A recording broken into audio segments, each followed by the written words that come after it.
Well, good evening and welcome back to the Southwest Snooker Academy here in Gloucester for the 2019 Parris Q's Champion of Champions. It's the latest event on the World Disability Billiards and Snooker Circuit. If you've been with us earlier on, you'll understand that this is one of the most prestigious events on the WDBS circuit. It brings together champions over the last 12 months and best performing players as well. And this session we're going to be bringing live stream action of the match in Group 6B. So this is for players with intellectual impairments. And it's a match between Leroy Williams and Christopher Goldsworthy. It's going to be best of 7 frames. As we say, this is a round robin event. The other player in this round robin is Peter Geronimo. He's actually just come off the table. He's played Christopher a couple of hours ago and beat Christopher 4-0. So Peter's in a good position to qualify for tomorrow afternoon's final, where the top 2 will square off for the title. So collectively there, everybody's going to be playing for the Nick Oliver Trophy. It's in honour of Nick Oliver, who was a very well-known person on the Q Sports scene over many years. But there are 6 individual competitions, so everybody with similar disabilities will be playing each other in those individual competitions.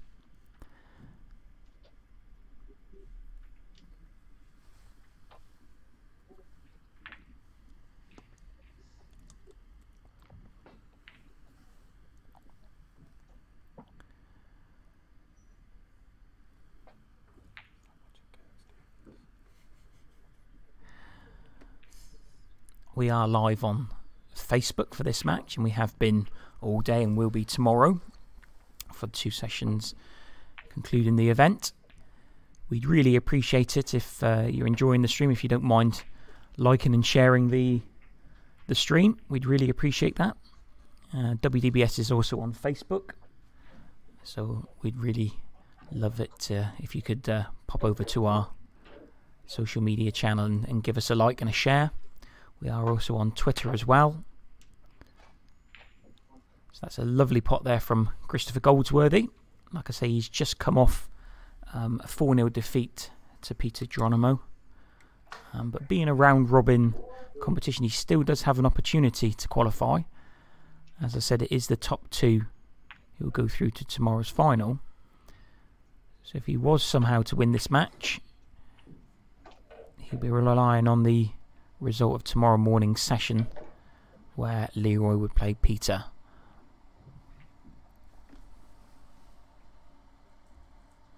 So elsewhere on the stream, earlier today we kicked off action with Faisal Butt, who beat Michael Bust 3-1. That was in a Group 6A fixture. And about an hour or so ago we saw Nicholas Neal, who's the undisputed king of the visual impairments group. He defeated Mike Gillespie in a really entertaining match, won 4-2. So he's also got 1 foot in tomorrow's final.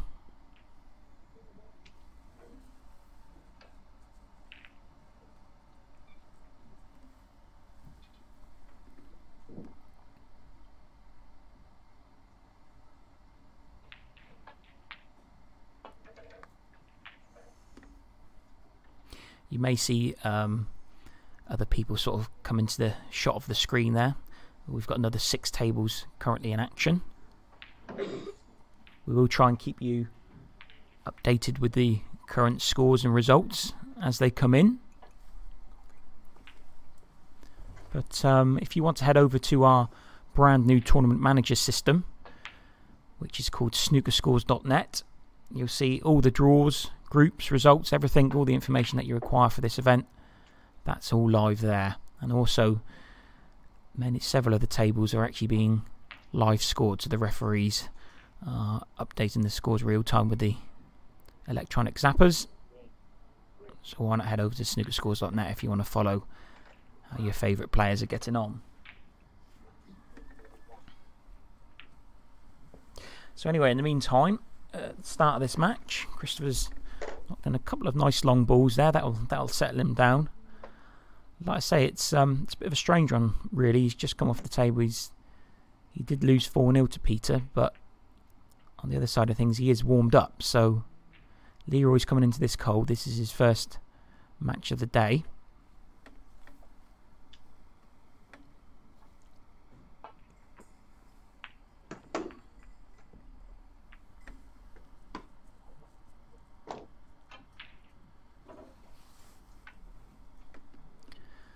Now seems a good chance to talk a little bit about the players. So Leroy is 29 years old. He has recently been on a fantastic winning streak here on the WDBS circuit. He's won the last 3 Group 6B events. So earlier this year he's won the Southern Classic in Jester Snooker Hall in Swindon. He won the Humber Classic at the Tradewell Snooker Centre in Hull.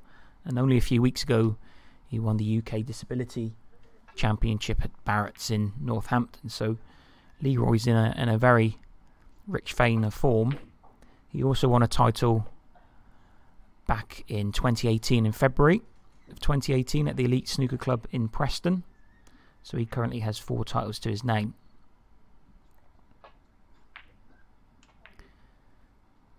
I know both players work incredibly hard at their game. They put a lot of effort into their practice.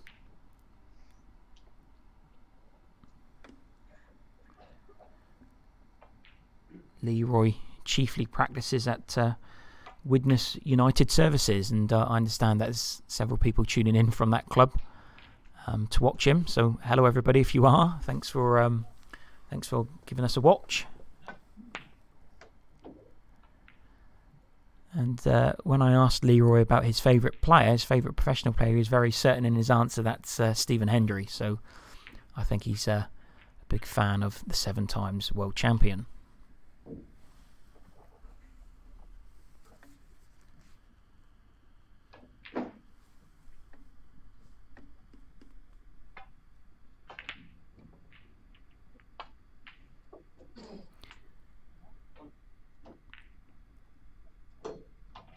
So half an opportunity here for Leroy to score a few points, settle his nerves in. As I say, he's not had a match so far, so this is his opening frame of the competition.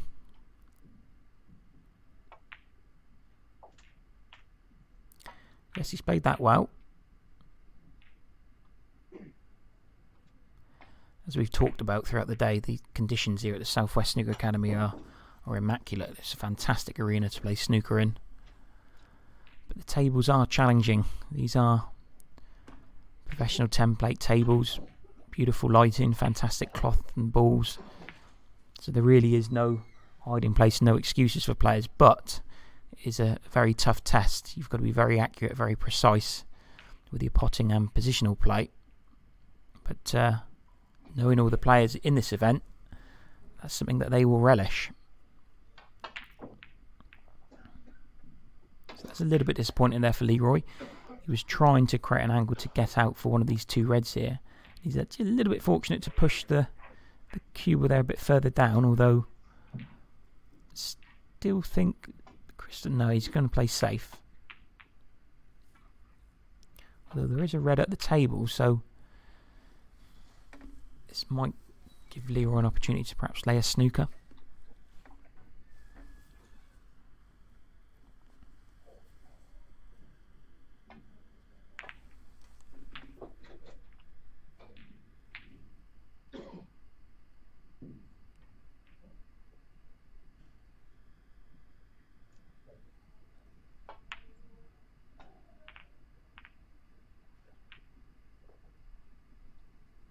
So coming to the table in the red waistcoat is Christopher Goldsworthy.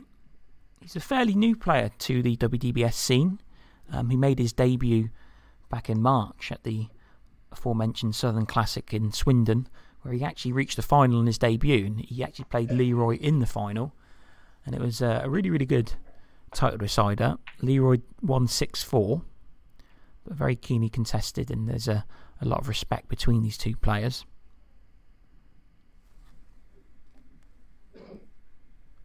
Christopher doesn't really have a favourite player as such, although he did briefly mention Ronnie O'Sullivan, so I guess that's not a bad reference point to have. He plays at a number of venues where he lives. He plays at Raunds Conservative Club. He also plays at the Rushden Windmill. And recently he's played at a new venue called the Q Sports Wellingborough.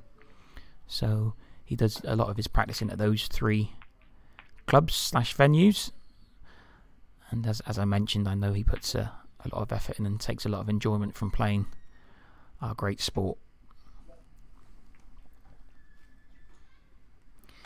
He said he also knows professional player Harvey Chandler. So Harvey Chandler was 2018 European Amateur Champion. They grew up in the same area, and I think they played in the same competitions when they were younger. They're about the same age, so he knows Harvey Chandler quite well.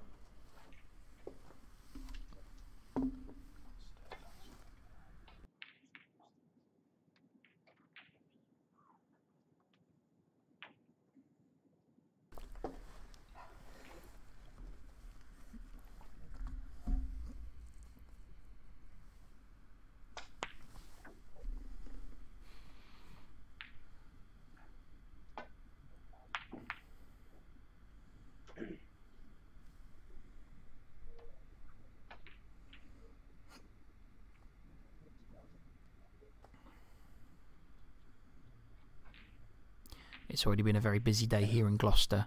We've had 2 opening sessions, plenty of matches going on, a lot of action.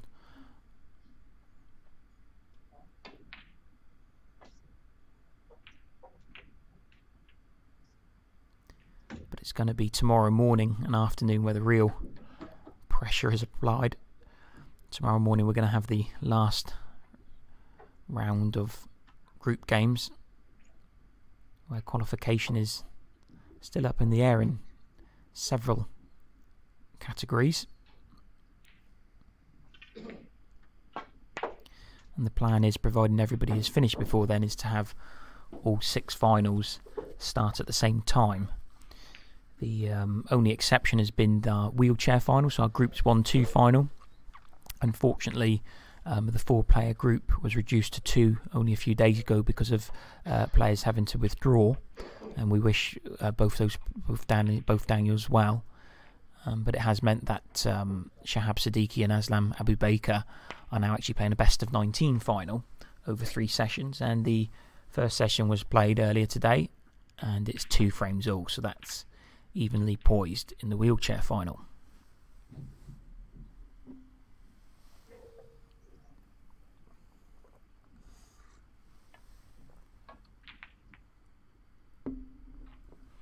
It's an opportunity for Christopher.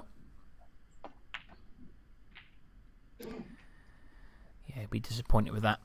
If you look at the cue ball as well, he didn't get the cue ball across for the pink anyway.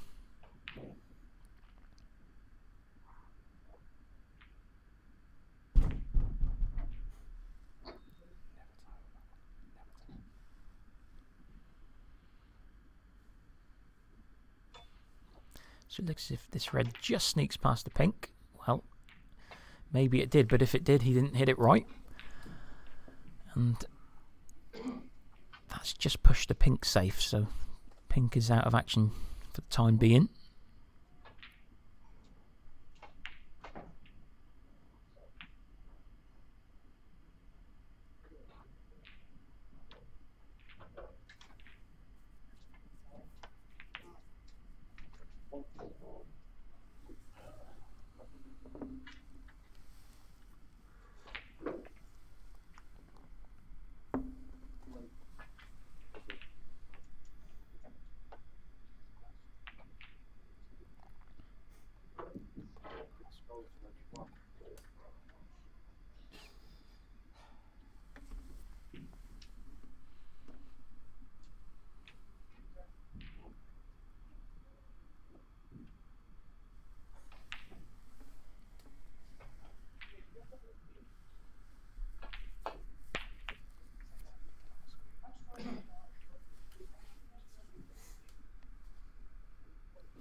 So that was a bit of a flyer there from Leroy.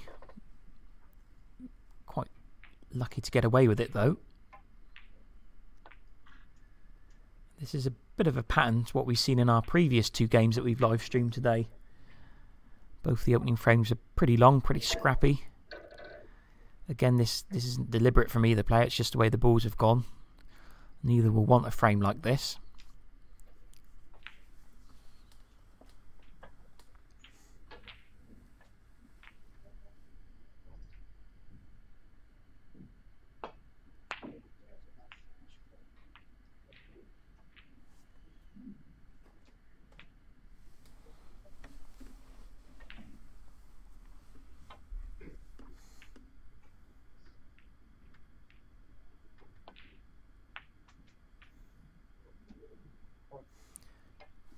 Just able to trickle that into the middle pocket.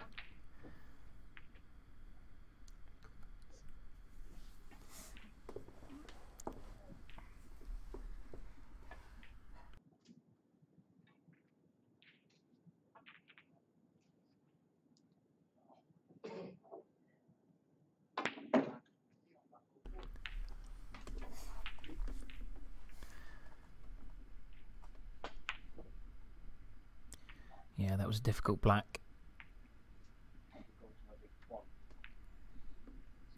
Felt as if it afforded better positional opportunities though.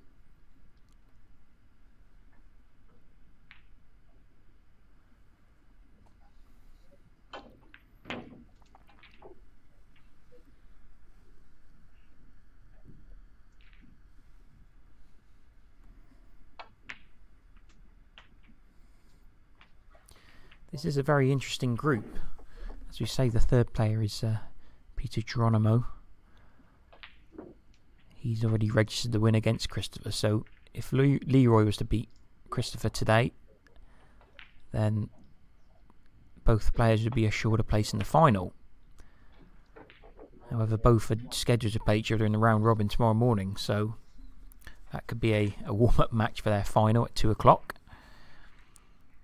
As we say, if Christopher was to win this match, it throws everything back up in the air.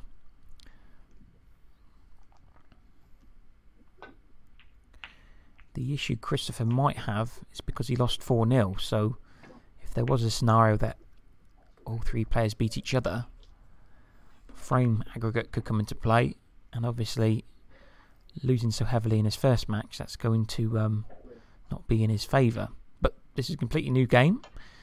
If he was to register a heavy win here, that can certainly go towards helping him qualify.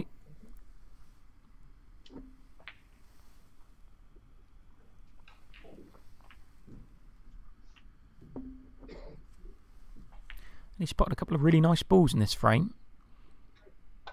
Already shown us what he's capable of, and again, that's another good shot, although the cue ball has just stayed up. Well, it almost looked certain, didn't it, that it was going to find gravity, but it's just held on.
Wow, that's a terrific shot there from Leroy.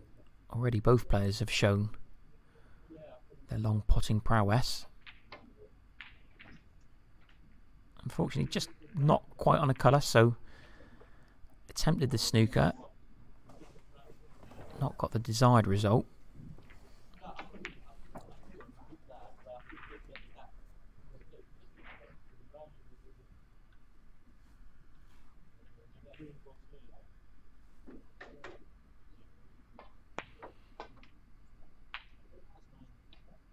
Now, where's this red going?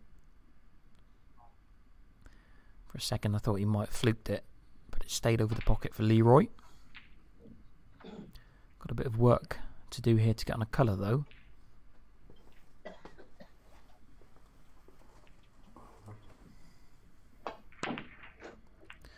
Well, one can only assume he was concentrating so hard on getting the cue ball out for a subsequent colour that he took his eye off the red. And again, that's evidence of how unforgiving these pockets can be. You've got to really treat every single shot with respect, because these pockets are going to give you very little.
Good cue ball for Leroy.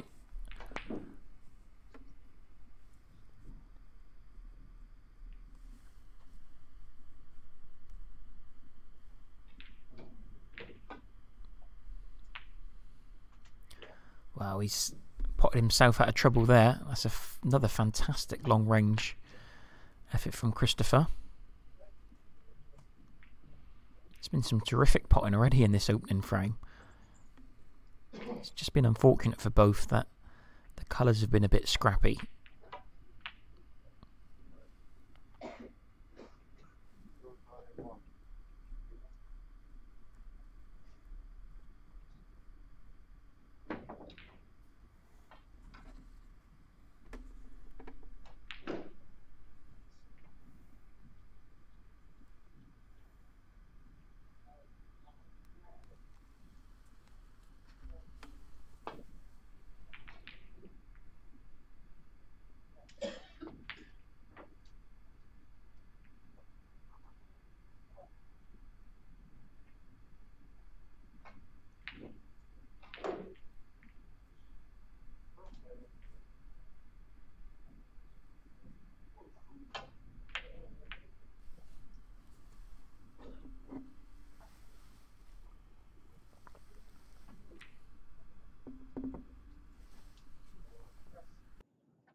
Now, has Leroy got away with that?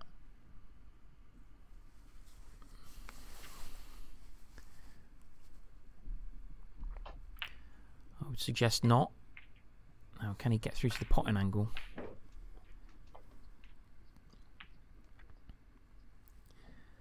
Well, he thought he could.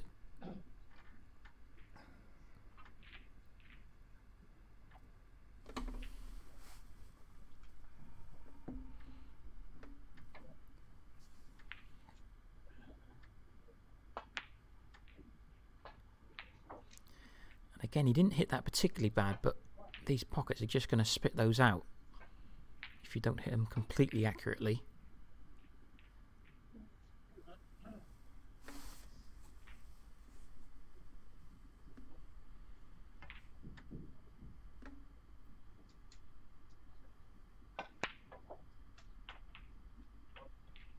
That's a nice pot from Christopher.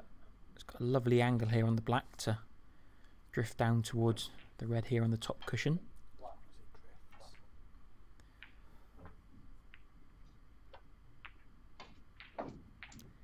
Just come away from the red.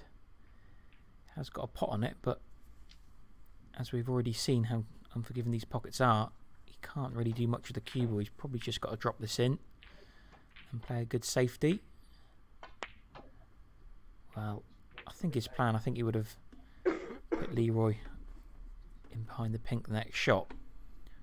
So by missing it, it's a crucial miss, you would think.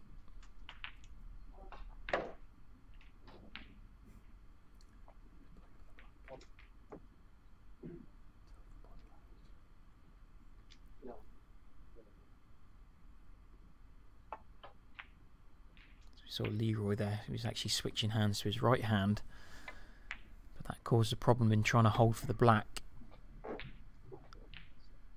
Potted the yellow though, so keeping tabs on Christopher. 11 points of difference in this opening frame.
Now then, I think the question is here is how close he can get to the green and whether or not that black is in the way. He can actually sort of swing it off two cushions. No, he's managed to avoid that, but well, it's not bad. He would have liked to have got a little bit closer to the green, but that wasn't necessarily possible where the black was. But yeah, he's got a nice angle here. If he plays this positively, could drop this in and then try and play the brown in the same pocket. Now where's that cue ball go in? It's a nice shot. He is on the brown, but he's on the wrong side of the brown, so he needs to decide here what he wants to do, whether he just wants to drop the brown and then play a good safety on the blue.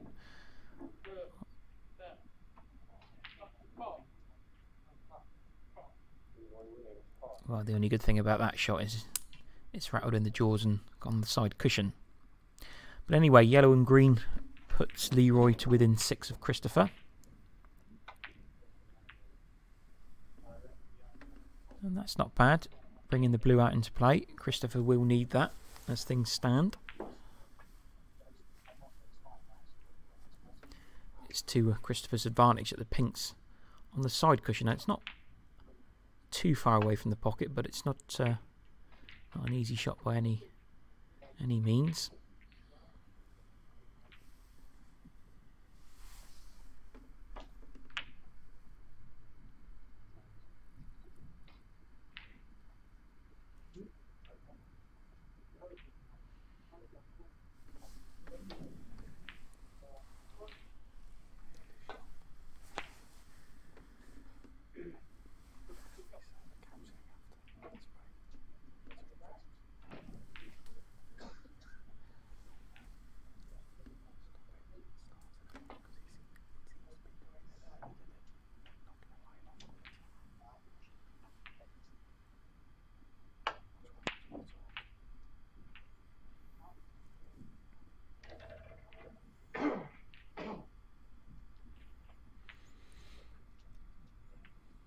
You'll see there on the scoreboard caption, one of the funky new features we have is we can have a look at player shot time, the average shot time. Both players are averaging in the 20s at the minute, I think part of that's been because the frame's been relatively scrappy. Neither one has been able to get into their rhythm so far. So then that brown puts Leroy to within 2 of Christopher. And it now means both need blue and pink to take this opening frame.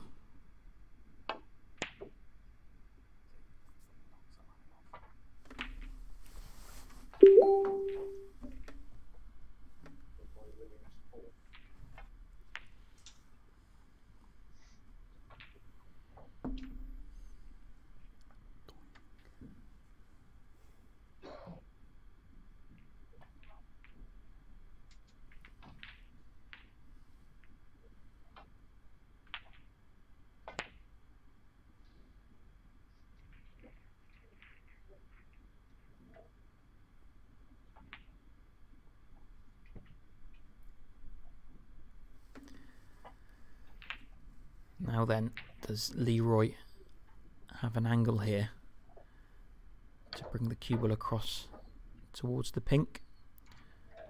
I would suggest not. Where you see there he's lining up the cue ball. Probably feel as if that's the maximum he could get the cue ball to. So let's see. I mean, the pot is no gimme either.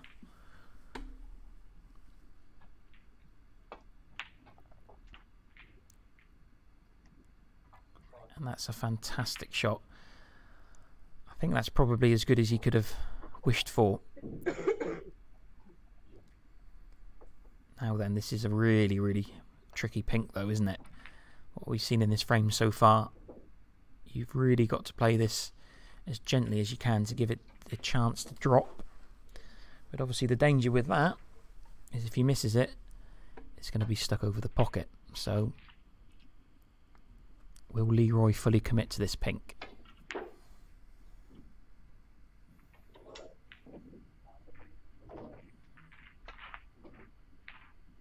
Wow, that's exactly what we were talking about.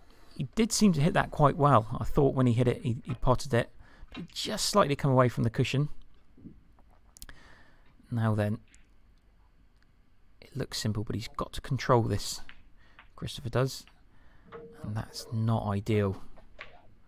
He's given himself a bit more work than what he would have liked on this black. It's a thin one. And also the cue ball is flying about, so he's got to be a little bit careful of that. Black for the frame. And he's potted it, and he's managed to avoid enough into the middle pocket. So an eventful opening frame, very similar to the opening frames we've seen earlier on today on the stream. But Christopher Goldsworthy takes it, and he is 1-0 up.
Okay, so we're back for frame 2 here. This match on a live stream at the Parris Q's Champion of Champions between Leroy Williams and Christopher Goldsworthy.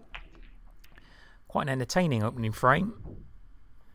Leroy potted a really good blue and got to within striking distance of the pink, but it was a tricky pot down the side cushion. Hit it really well, but the pink stayed up. And Christopher done the niceties and cleared up pink and black to take the opener. This is a best of 7 match. First to 4 frames.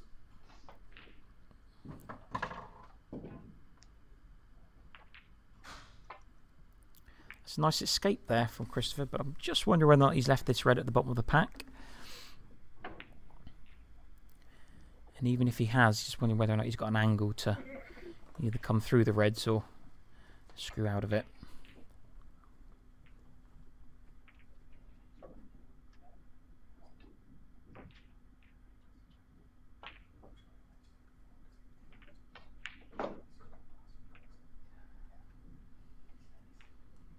So I think he was a little bit concerned about getting position on the black ball there. He just took his eye off the red.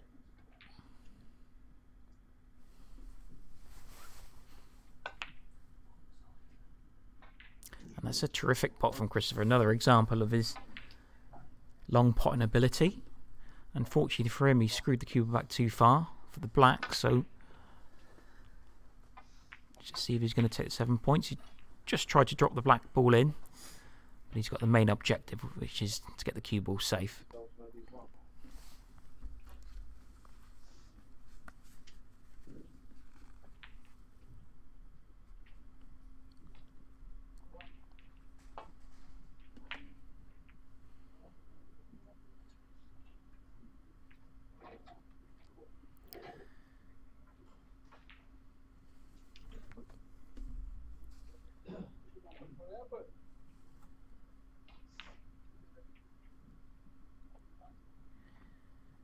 We'll just have a quick look around the table, see how the other matches in the arena are getting on. As we said, you can have a look at the latest scorelines whenever you want on snookerscores.net. But we'll go through a quick run through of what's going on elsewhere. So over on table number 3, we've got a match in our Deaf Players group, Group 8, and it features Blake Munton and Nicholas Cash. Cash is currently 1-0 up in that encounter. Over on table number 4, from our Group 7 event for players with visual impairments, Nicholas Neal's taken very little time to establish a 3-0 lead over Scotland's Gary Gallagher, and Nick is actually 50 points nil up in that frame as well, so it looks like he's going to be cementing a 4-0 victory, which will put him through as the group winner in that category. There are other matches going on in the arena, but we don't have any updates for them at the minute, so as soon as we find out who's won the opening frames in those matches, we'll let you know.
Christopher will be a little bit frustrated with that miss.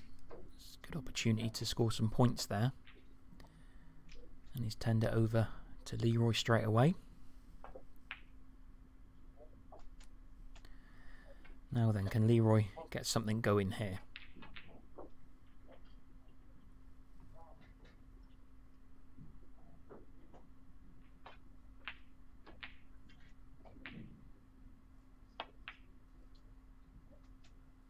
Nice pot.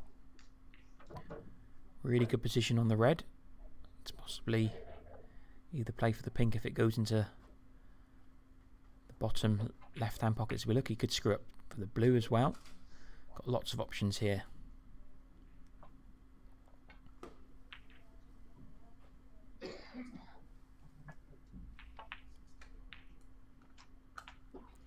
So the pink obviously does go into this bottom left-hand pocket.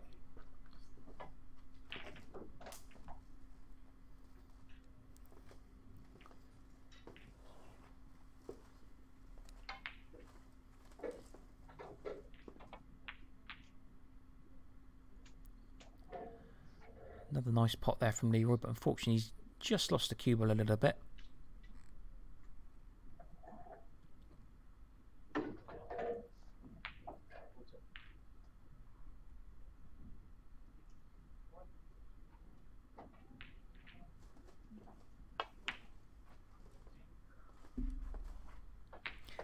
Yes, and he was forced to take in a far more tricky red into one of the bulk pockets.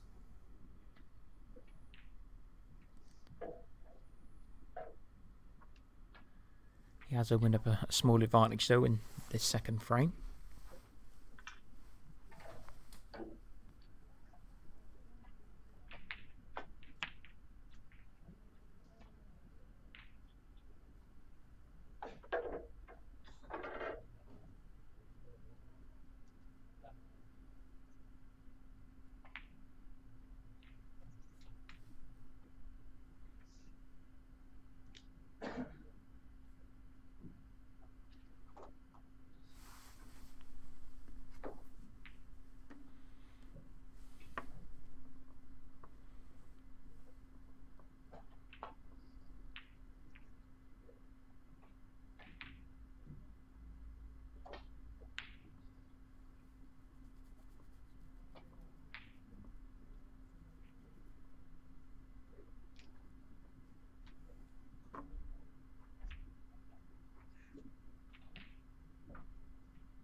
That was an unexpected little bonus for Christopher.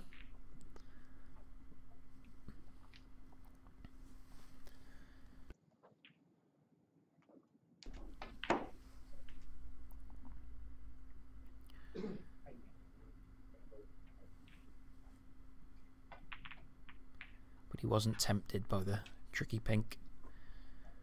It's just elected to play safe.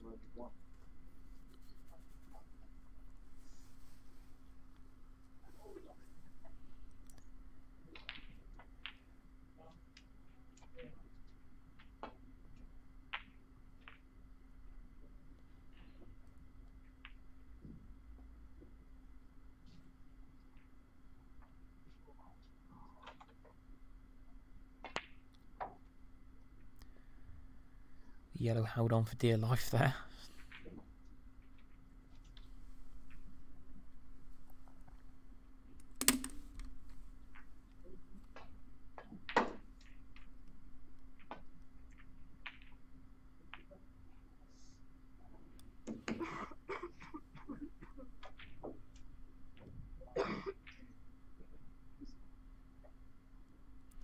Now then, what damage can Leroy do here?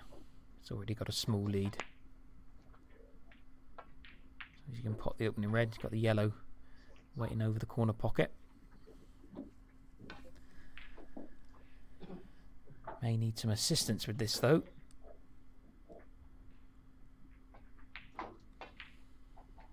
As we often see on the telly with snooker, when a ball is in the jaws of a pocket, it's sometimes tricky to get the cue ball out from that situation.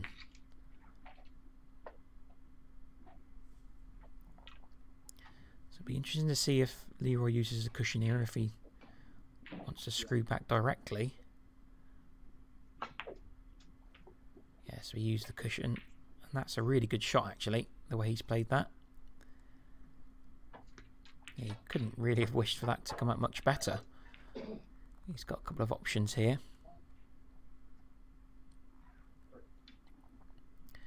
He's obviously looking to see if that black goes into the corner.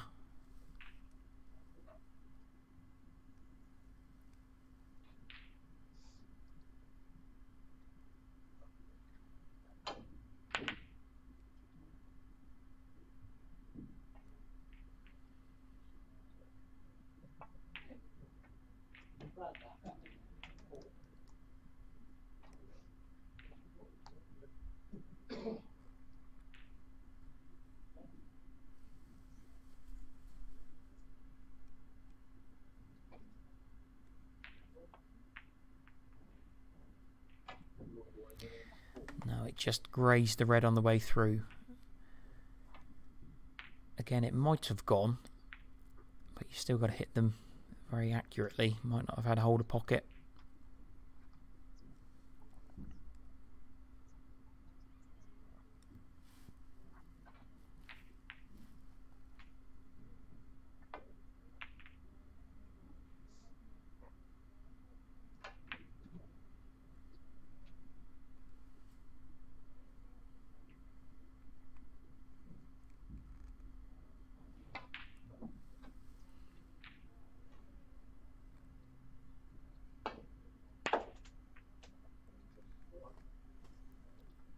Nice shot from Leroy. A little bit unfortunate with the rattle on the cue ball in the pocket.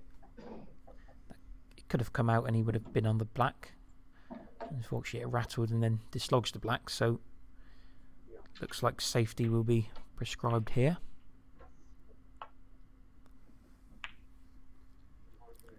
That's nicely played though. Hit that well. Good line and length. And he's put Christopher in a spot of bother here.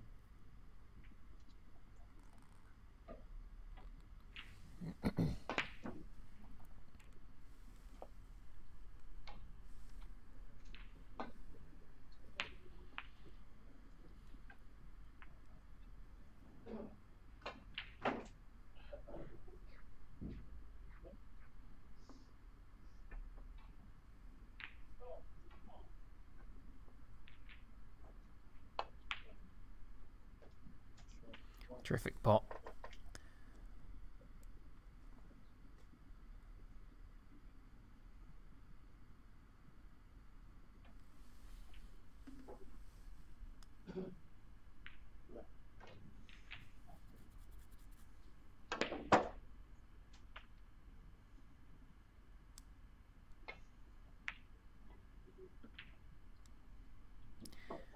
Again, didn't have too much angle to play with on the brown there.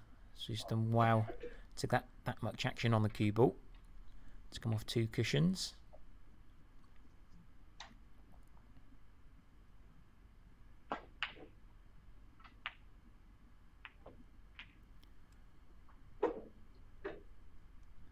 But it was still a bit of a smelly red to take on with the rest. But further extends his lead. He's now in front by 22 points.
So similar to the opening frame, the 2 biggest value colours have gone safe, so it's a little bit scrappy.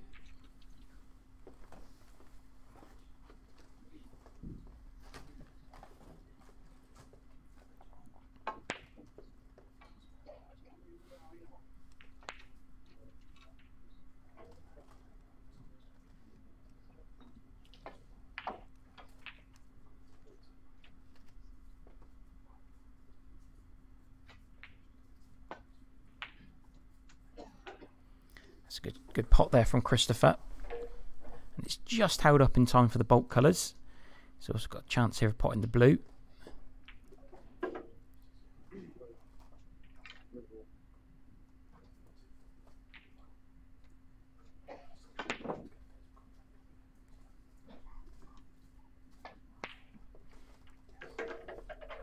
Unfortunately, he didn't have much angle to play with there, so just concentrated on potting the blue and accumulating more points.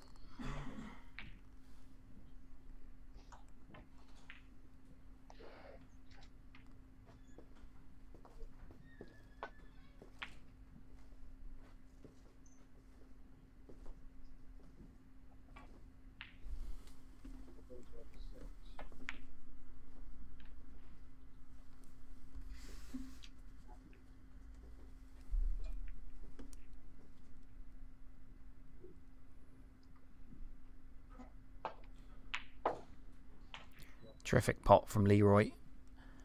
And it looks as if the cube was just going to run on a little bit, so he got a chance here to pot either green or brown.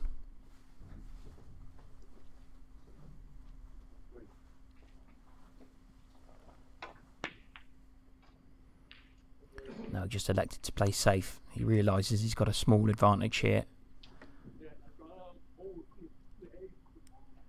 So he doesn't want to give anything away, especially being 1-0 down.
As you can see, the average shot time there, Leroy's up to 26 seconds a shot.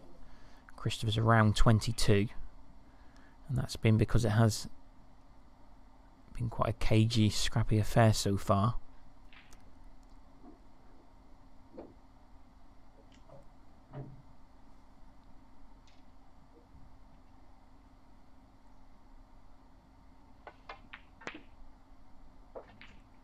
That's a nice pot from Christopher. He'll hope that's going to get him going again.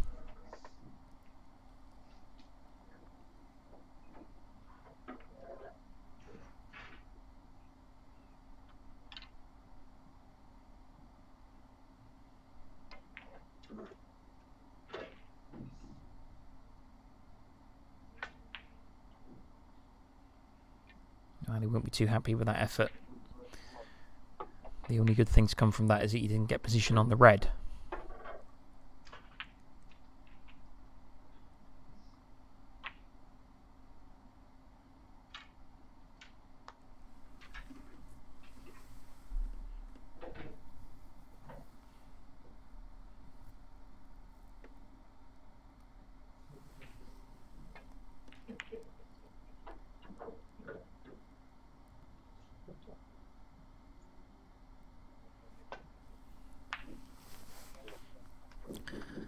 Again, another lovely long range red from Christopher Goldsworthy.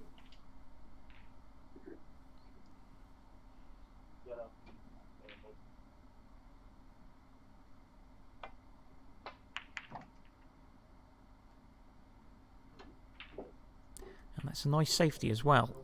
Acknowledged by Leroy. A little tap on the table with his cue.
It's a nice snick from Leroy. It's a pretty thin one. Now then, what's he going to play here? He's got the option perhaps of just rolling up to the green.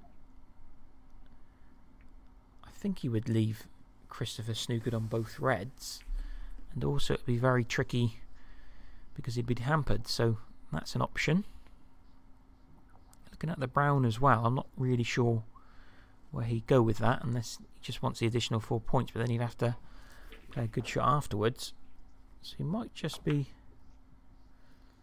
Well, I think he perhaps missed a little bit of a trick there, did Leroy. He could have just rolled up to the green, and it'd been a very tricky cue in for Christopher. As it is, he can get his hand on the bed of the table and he can see this red full ball.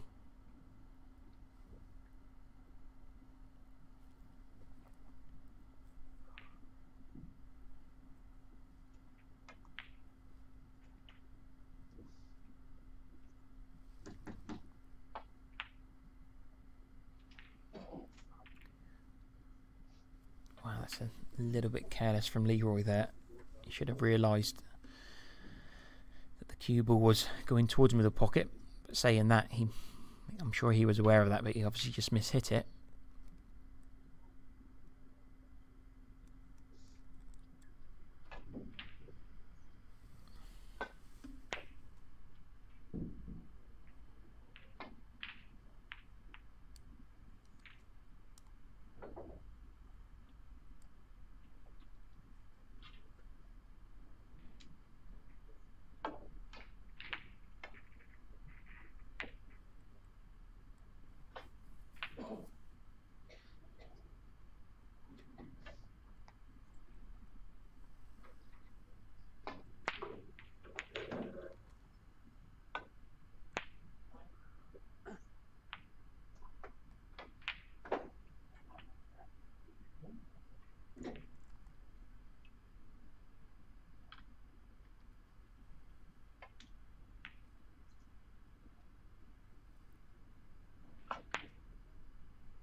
So that was an error from Leroy to open up the red that was originally safe next to the yellow.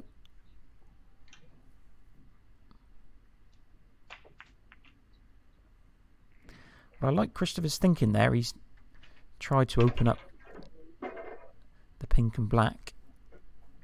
Black's come out a little bit further away from the cushion, so that might be an option for his next colour here, but it feels as if the blue ball is more to his favour.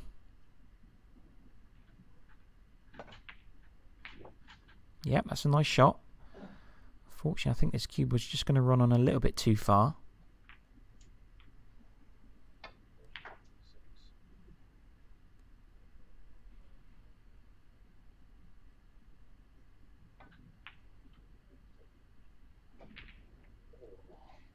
That was a good effort from where the cue ball was.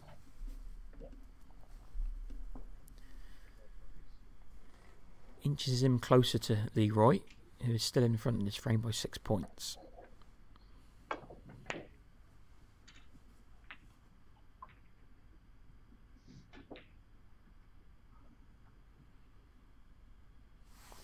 Now then, another half chance here for Christopher to perhaps get on level terms, possibly even get in front of Leroy here.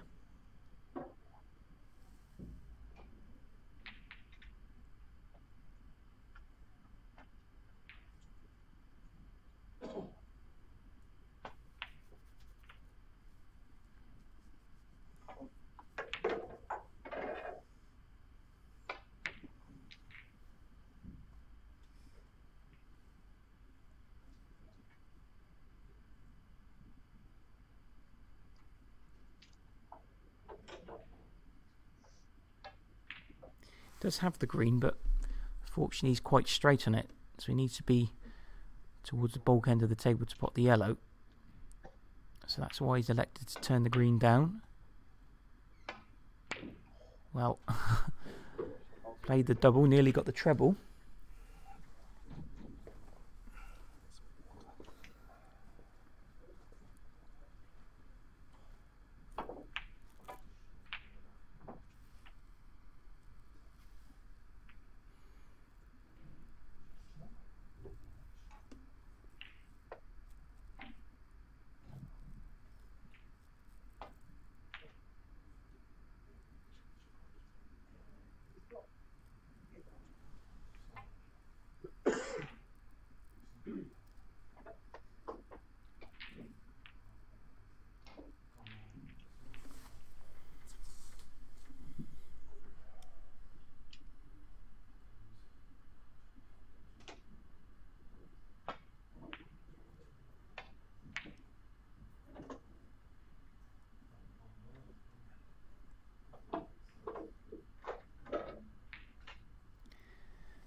Difficult to tell here how available that yellow is into the middle pocket.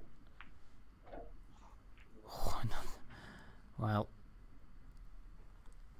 it was a tricky one.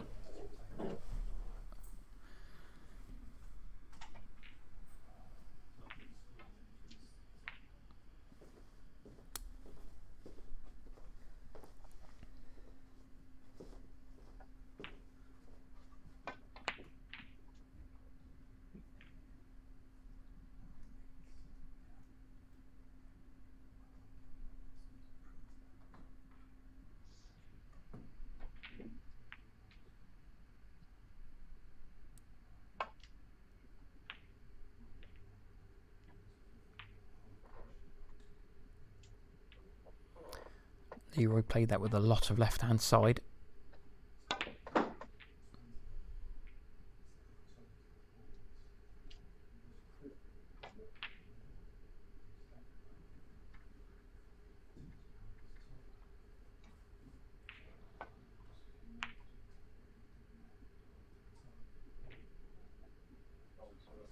That's a pretty good safety from Christopher, good length.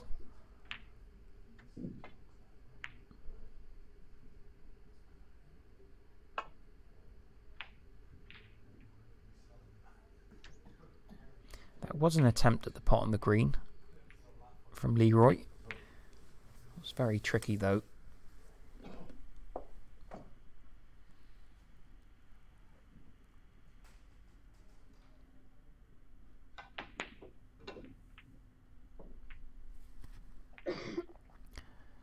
Went for a little shot to nothing double there.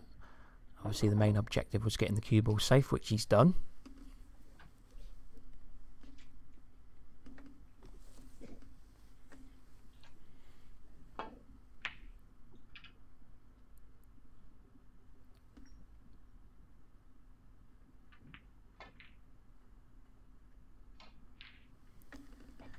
Now then, this green goes into its own pocket. This is half a chance now for Christopher to counter-attack.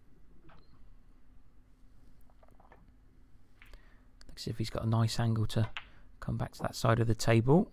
A little bit short. Well, all of a sudden this has become tricky. Needs to get the rest out. The pink's a little bit in the way as well.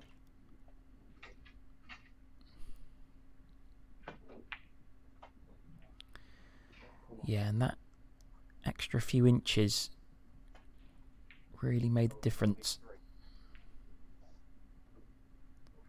If he managed to get the cue ball a little bit further across to the left hand side of the table, he had so many more options and it would have been a lot more comfortable for him. But anyway, he's missed it. He's given Leroy a sniff here at taking the frame. 26 points each. Both players require brown, blue and pink. Now is that in the middle? No, it's not. And he has left it.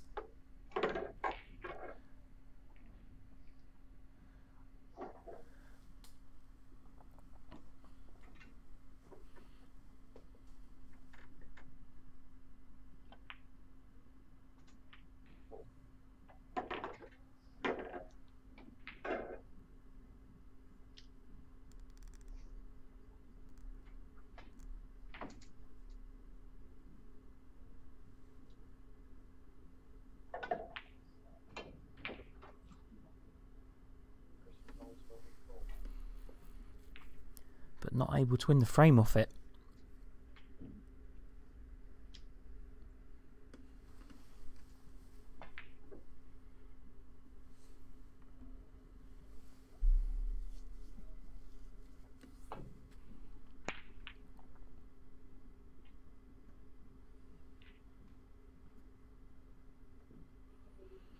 Leroy needs this blue to slow down, and it hasn't. So this is going to all be about controlling the cue ball. It looks as if it's a natural to come back down for the pink. Oh, but he's missed the blue. And again, you see these pockets will not forgive you whatsoever. He's just taking his eye off the object ball, focusing so much on getting the cue ball around for the pink. In the end, he didn't even achieve that, so he won't be too happy with that effort, Christopher. I think Leroy's probably just looking at the scores here, working out what he needs. If he pots blue and pink, he'll be 7 up with 7 on, so he does need all 3 balls to actually win the frame. And that's the blue done and dusted. How is he going to play the pink here?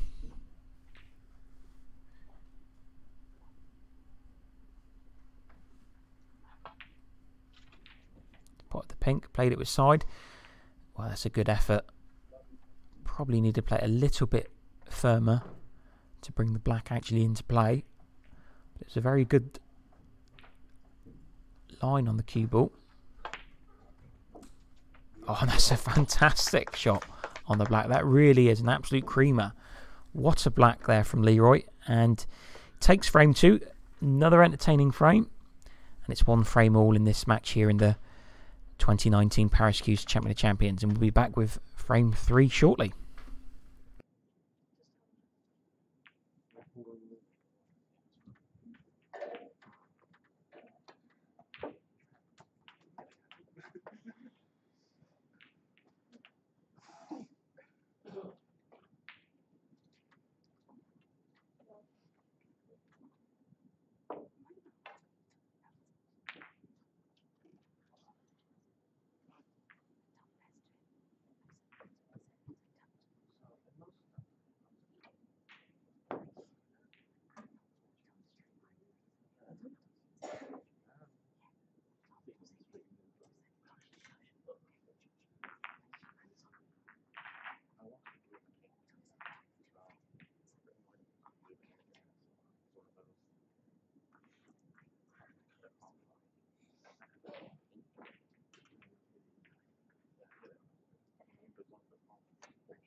Goldsworthy.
I know I couldn't see that.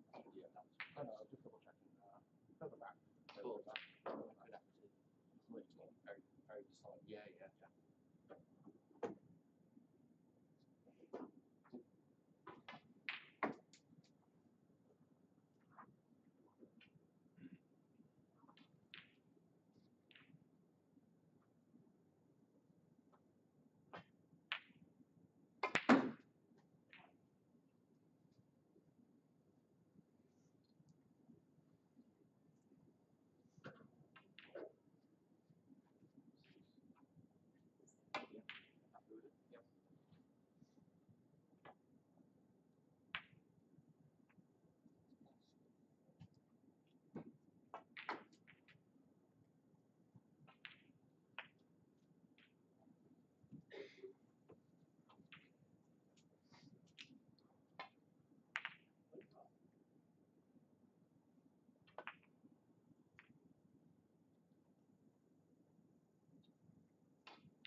That's the second.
Try for the form. Great.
Goldsworthy one.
Look, not blue. What I'm talking about. I meant green. Green ball.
Blow.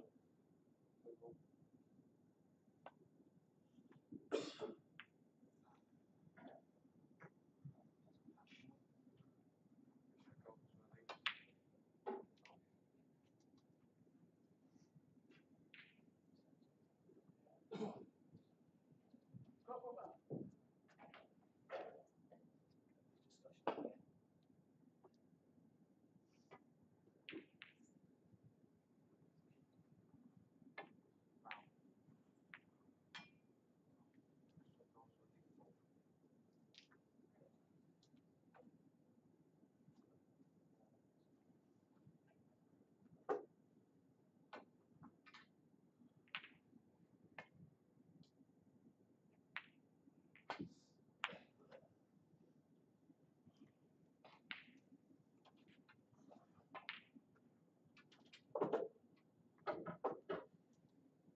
Yeah, sure.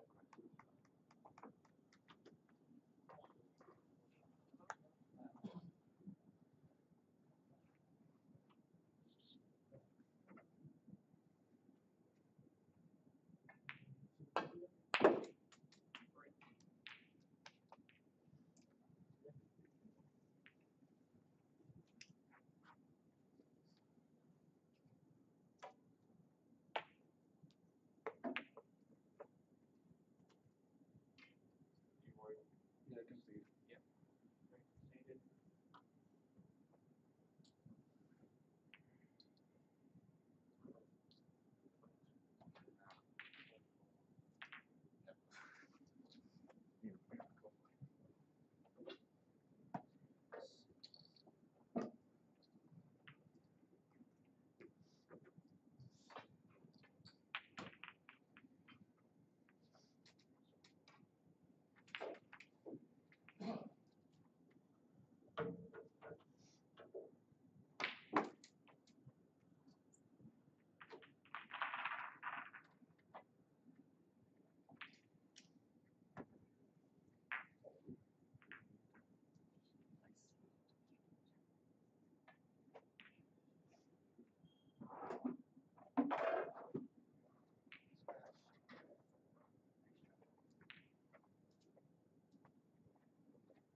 Conceded.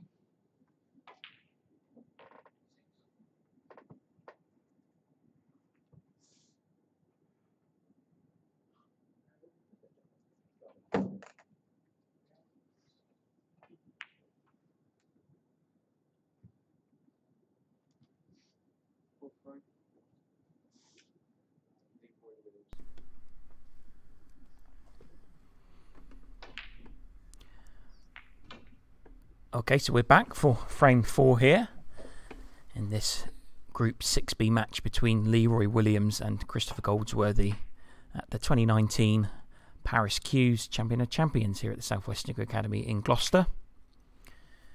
Christopher took the opening frame on the black. Leroy then levelled to make it 1 frame all. And we've just seen frame 3 there. Leroy won it by a comfortable distance, and he's 2-1 up halfway to victory in this best of 7 encounter.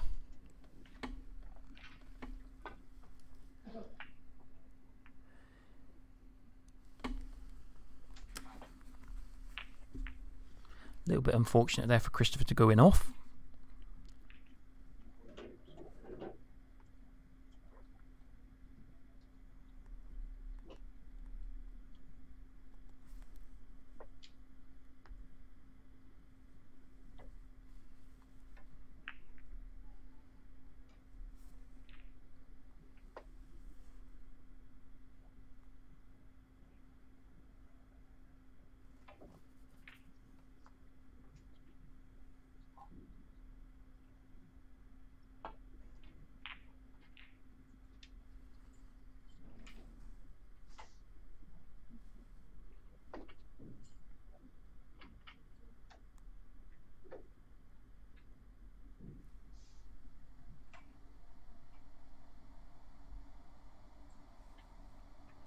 We still have a few more matches going on elsewhere in the arena, apart from the stream table.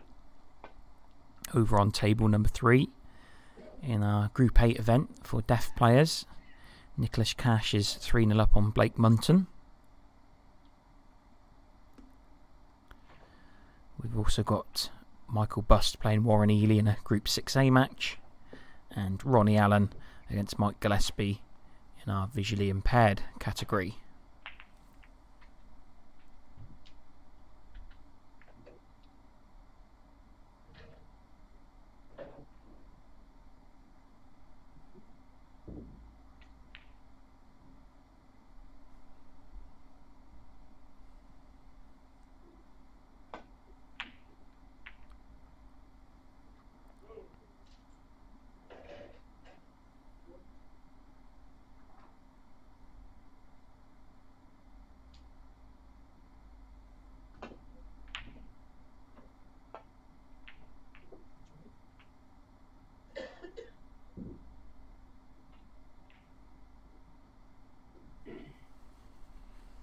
So we just have a quick recap over at snookerscores.net, where you've got all the information about this weekend's action.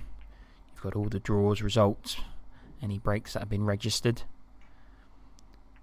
Over in groups 4 and 5, for players with ambulant issues, got Mickey Chambers currently top of the table. He's won his opening 2 matches against both Daniel Blunt and William Thompson. Both won them in deciding frames, 3-2. And he's actually qualified for tomorrow afternoon's final. He still has a match though against David Church in the round robin, but David Church has lost his opening 2 games, so he can't qualify. First thing tomorrow, we're going to have Daniel Blunt versus William Thompson, and I believe that's going to be possibly on the live stream at 10 o'clock. Now that is a winner-take-all encounter to qualify for the final. Both beat David Church earlier on today, so whoever wins that encounter will play Mickey in the final at around 2 o'clock.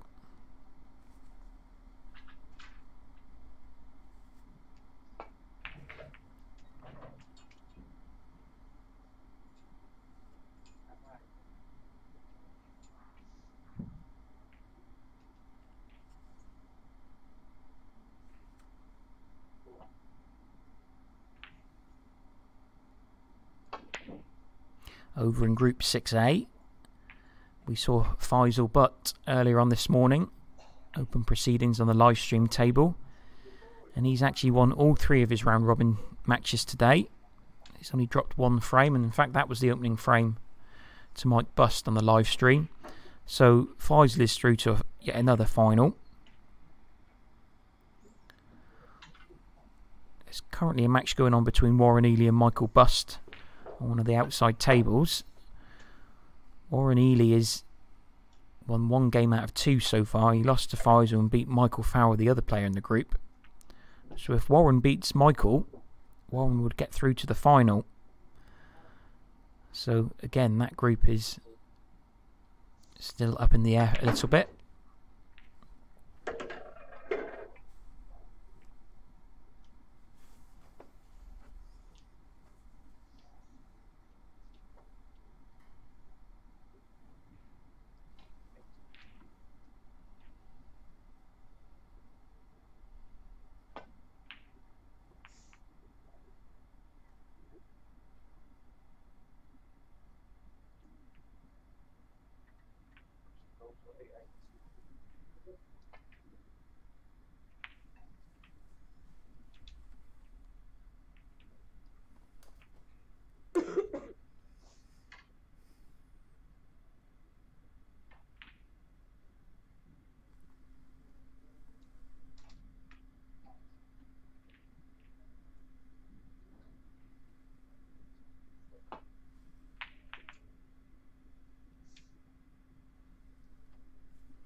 Over in Group 7, which is our event for players with visual impairments, Nick Neal has won all 3 of his round robin matches so far, so he's actually qualified top.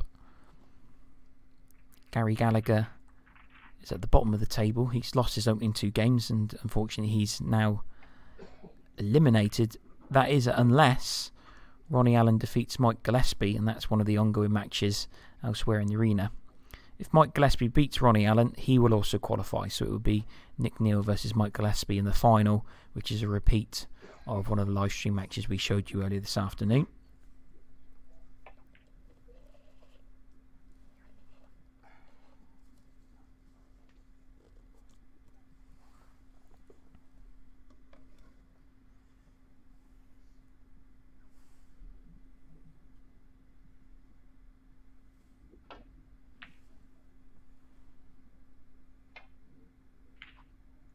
And over in Group 8, it's a straightforward affair. Both Lewis Knowles, who's defending champion, and Shabir Ahmed, who is the undisputed king of deaf players in the WDBS over recent times. Both players have won their opening 2 matches, so they're currently joint top. Both are already through. Nicholas Cash and Blake Munton unfortunately been eliminated. They are playing each other to obviously fulfil their fixtures. Lewis and Shabir are due to play each other tomorrow morning. But they will also meet in the final later in the afternoon. So still a lot of scenarios available in certain groups and certain events. Like I say, if you want to keep abreast of all the data and information, please head over to snookerscores.net and you can see what the permutations are.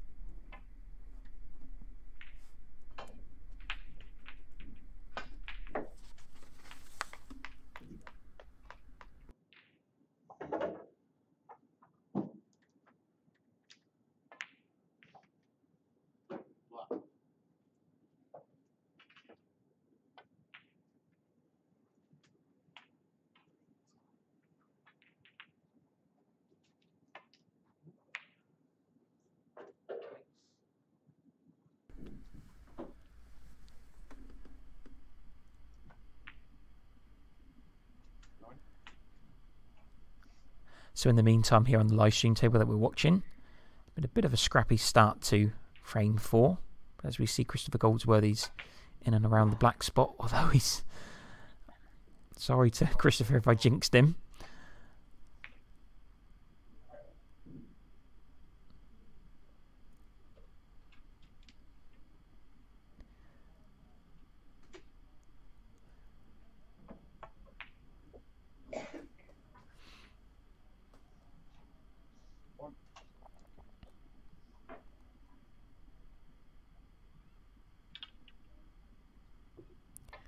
Quite close to his work here on the pink. Just got to be careful that he doesn't push this shot.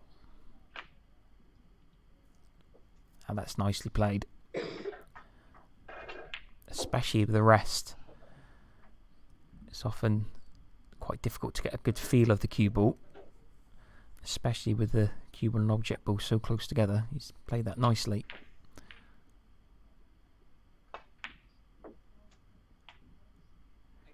Just over screwed position for the pink here. Might need the rest again.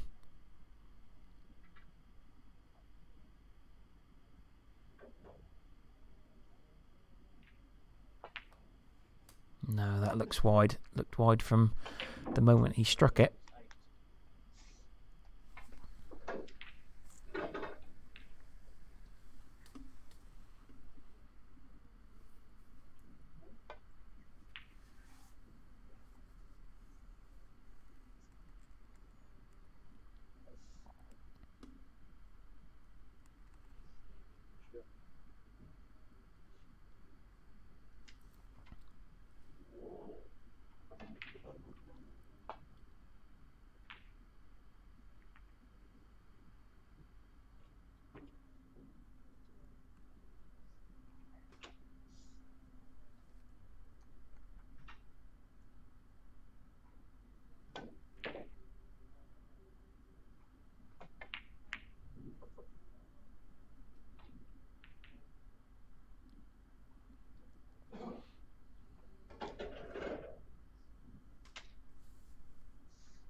So this is going the way of the opening 2 frames.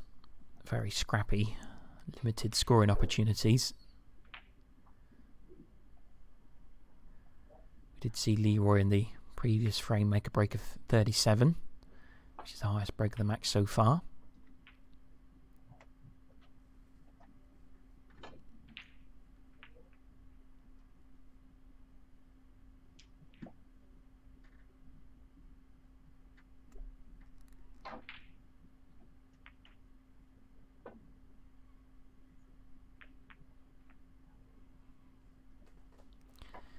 Yeah, that's pretty good. Christopher will be happy with that.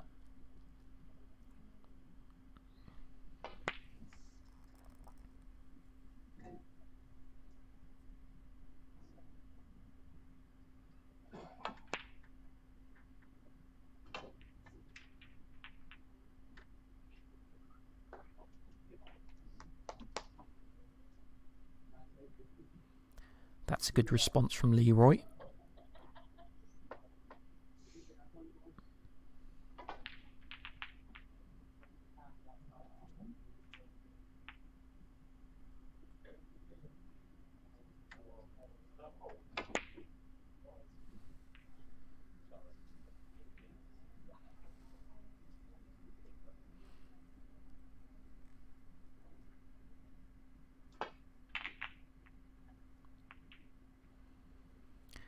Now completely mishit that, but he may have got away with it. In fact, he has, so that was a slice of luck for Leroy.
That's a good shot from Leroy. Didn't have much angle on the brown, but managed to sort of swing it back down towards these reds.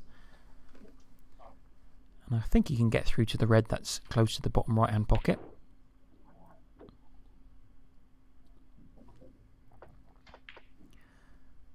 So this is about controlling the cue ball. Well, he certainly didn't play it like that, but he'll be delighted with the outcome there. Absolutely plumb on this black. Well,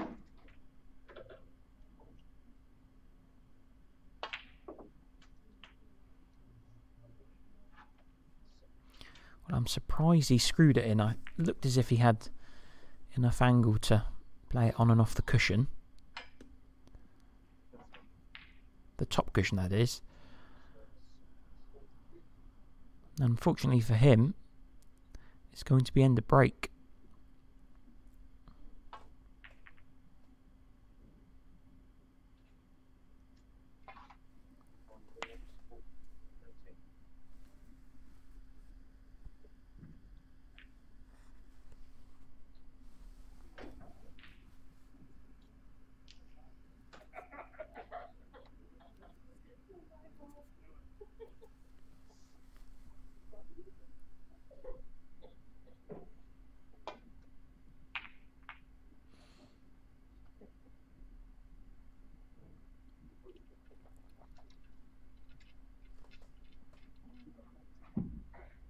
What I do like about Leroy's game, he's got a very good temperament.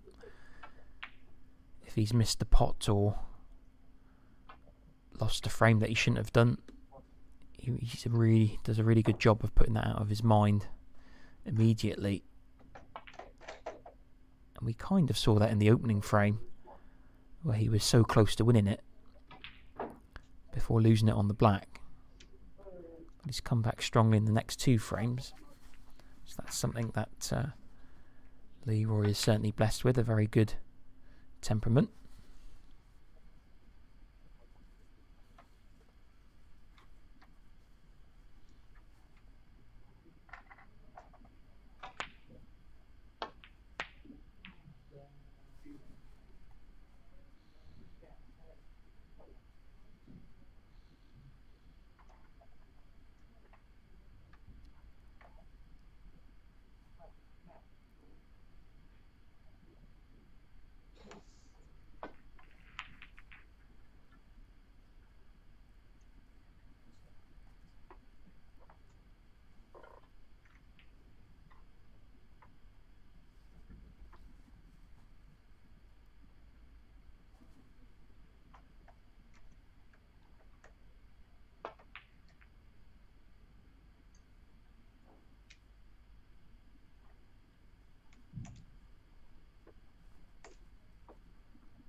Not a good outcome there for Christopher.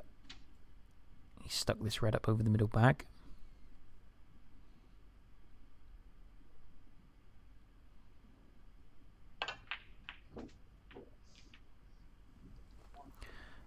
That's nicely held by Leroy there. He did have a bit of an angle on the red, so he's putting a good effort there to hold for the brown.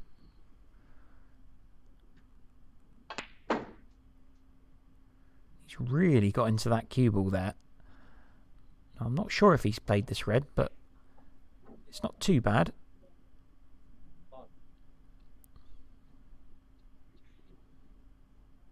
We'll just follow this through, black into the opposite pocket. But in concentrating so much on getting position to the black, he's missed the red.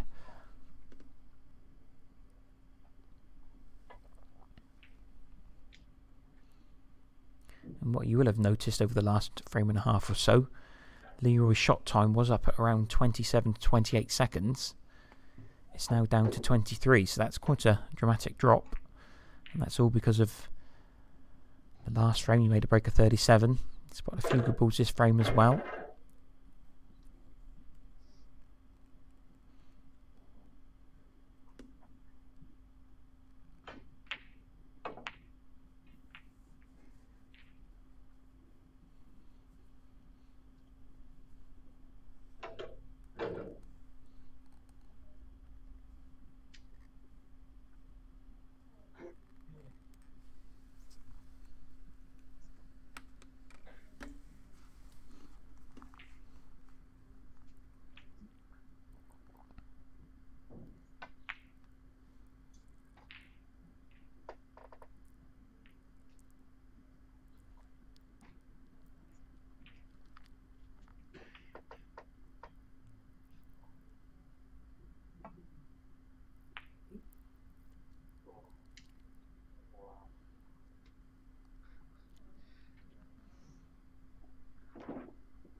Wants that cue ball just to slow up.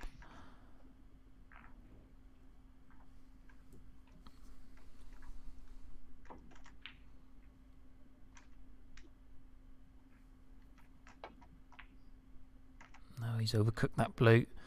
That would be disappointing to Leroy. He would have had ambitions to win the frame of that visit.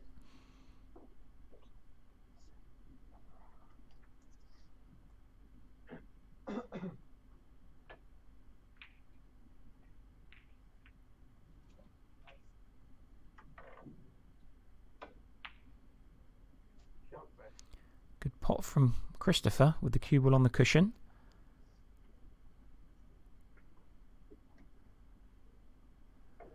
Now then, I'm not quite sure why he's looking at the top of the table here. The black looks an ideal angle to get onto the red, but oh, he's decided to drop the pink in. Now, has he managed to maintain position on the red? Well, maybe he has, so that was perhaps the right decision from Christopher. Certainly will be if he pots the red.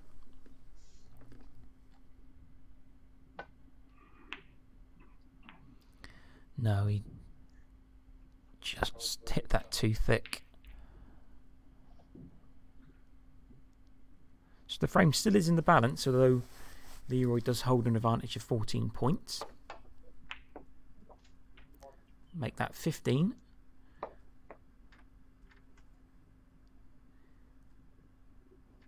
Can't see him missing the blue here, but can't do too much with the cue ball.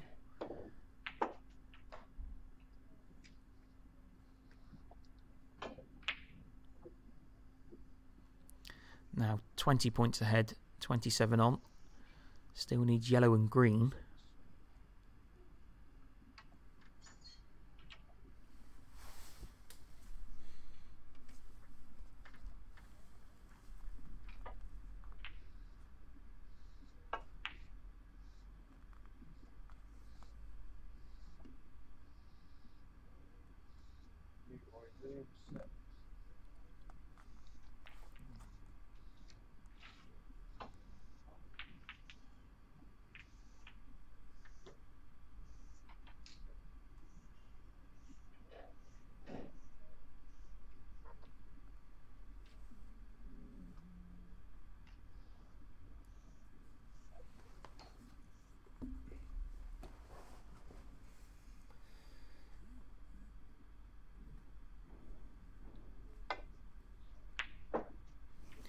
Terrific pot there from Christopher.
Got a little bit fortunate with the double kiss there.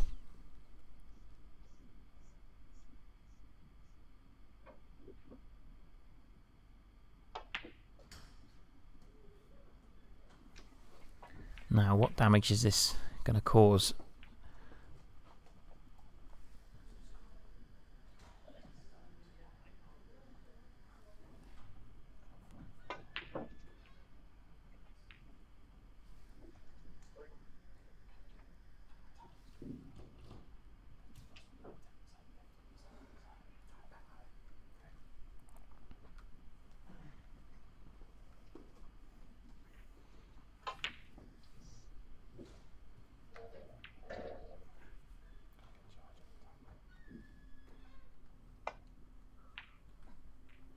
What an excellent shot that is from Christopher. Fortunately, the cue ball's not come up far enough for the blue, but there's an opportunity to get back into the frame. Now then, is he going to take this long blue on as well? He did. Now he needs a bit of luck here, and he's got it. He'll be very pleased with the outcome there.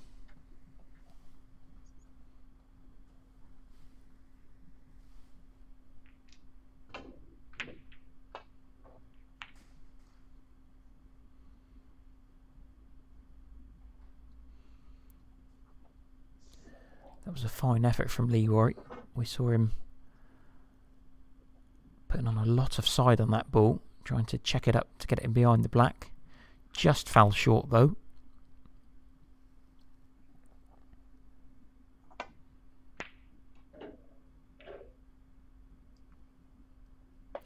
Leroy being 11 points up just needs the blue, and he's going to hope that this blue slows up in time. It just has.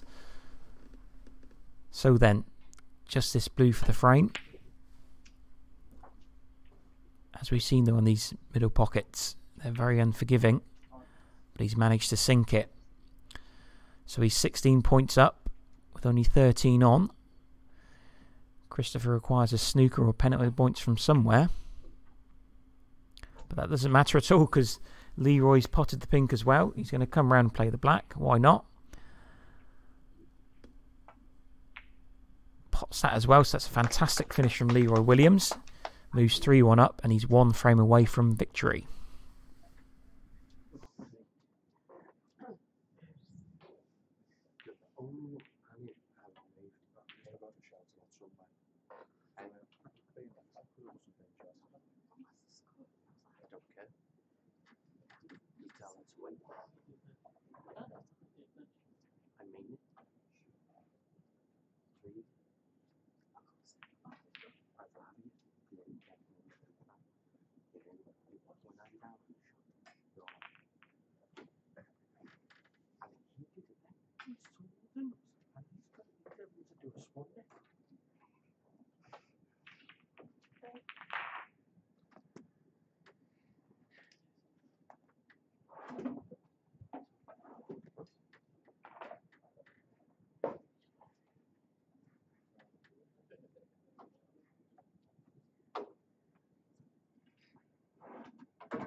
Okay, so we're back with frame 5 in this Group 6B match between Leroy Williams and Christopher Goldsworthy. It's been a bit of a turnaround since the opening frame that Christopher won on the black. Leroy has won the next 3 frames, so he's only 1 frame away from victory. And because Christopher lost to Peter Geronimo earlier on today, if Leroy wins this, it will be him and Peter in tomorrow afternoon's final at around 2 o'clock.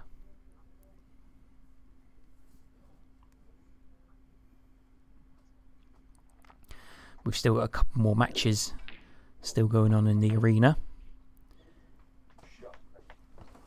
In our deaf group, we have a match between Mike Gillespie and Ronnie Allen, which is pretty crucial in terms of qualification for the final.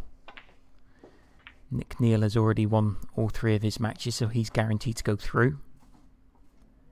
If Mike Gillespie was to beat Ronnie Allen, he would also guarantee his place in the final tomorrow afternoon.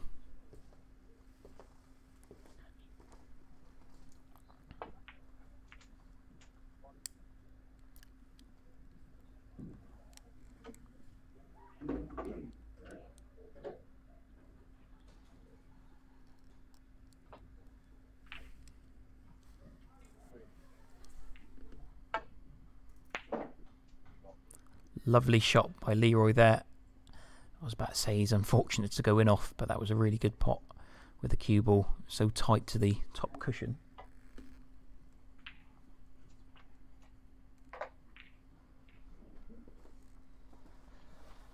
And he'll be keen to try and finish this match off as soon as he can.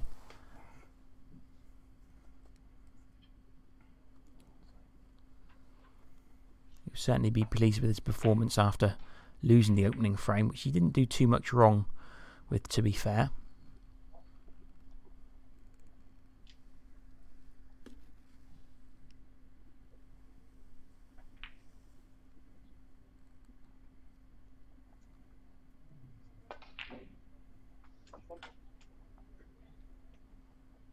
Nice opening red from Christopher.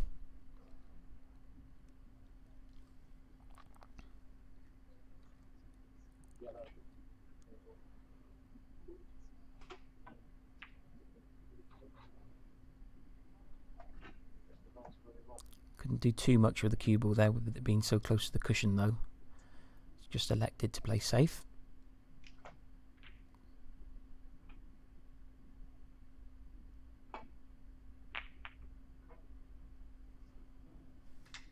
If you are watching the live stream, or if you're watching this back on YouTube and you're thinking about coming to a WDBS event, or if you think you qualify for one of our disability categories, please get in touch with us.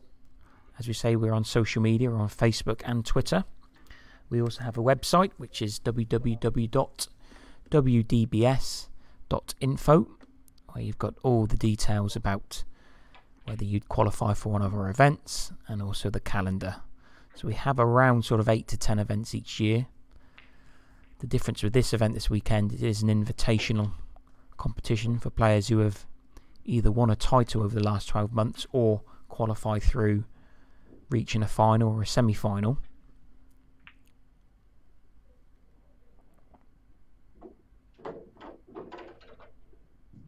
And that's one of the reasons why this particular event, the Group 6B title, has only got 3 players in it, because Leroy has won the last 3 events. It reduced the amount of opportunities for the other players who could have qualified, so that's the reason why there are only 3 players in the tournament, because he's qualified multiple occasions. Christopher qualified by reaching the final of the Southern Classic back in March at Jester's Snooker Hall in Swindon.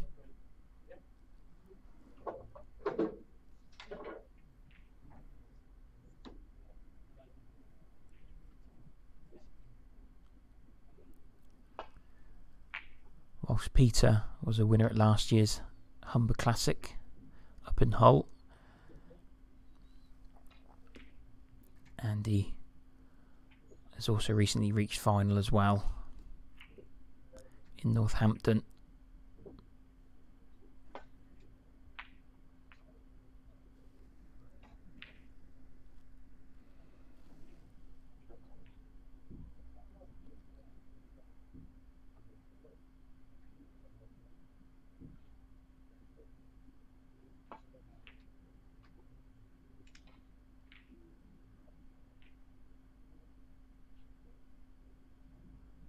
Now that's a nice shot. Good length of cue ball. And he's left Christopher in a little bit of bother here.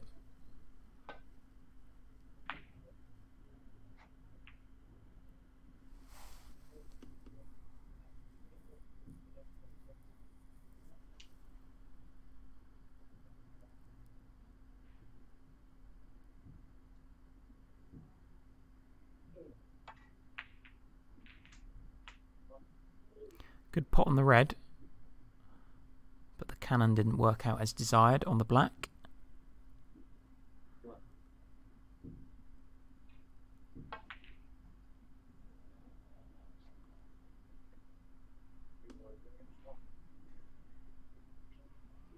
He'll be happy to see that black didn't weld itself to a side cushion. It's still in the open, so scoring opportunity for anybody who pots the next red.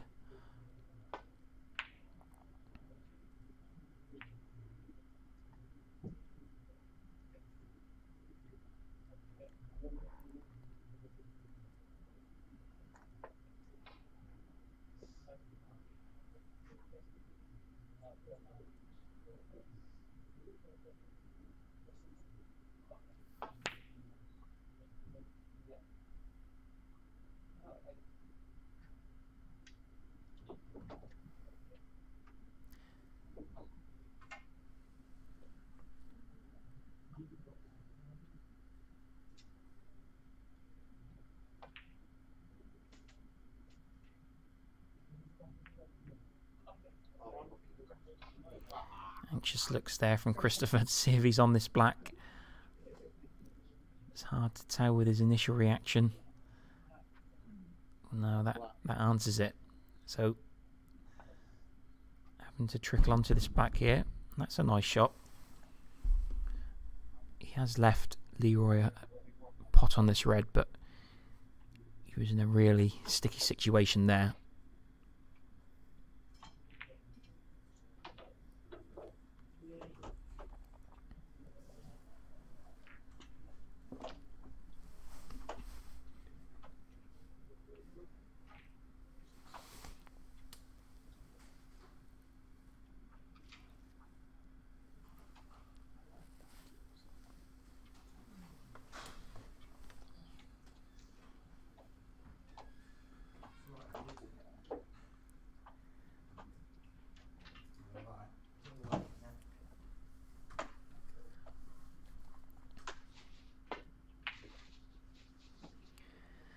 That was a little bit tricky with the rest. It was hampered over the bolt colours. So now then, is this red a bit too thin for Leroy to take on, or does he fancy his chances?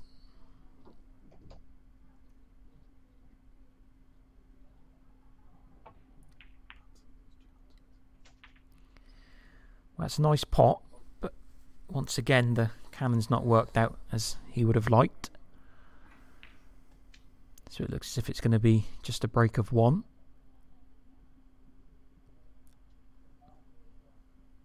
And this might not be that easy to get safe because there's reds in the bulk area as well as the business end of the table. Now has he potted this? Well, he has. Raises his hand in apology.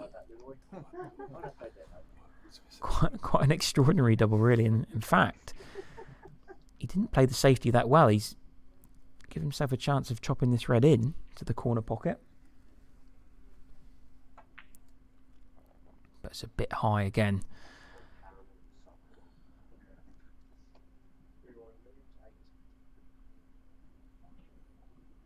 Leroy leads by 9 points.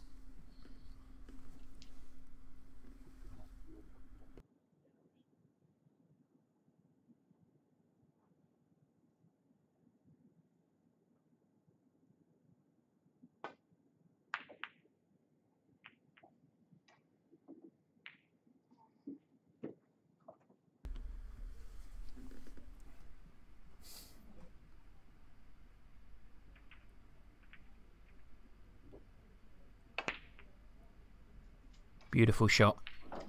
Lost the cue ball a little bit, but it was a nice shot nonetheless.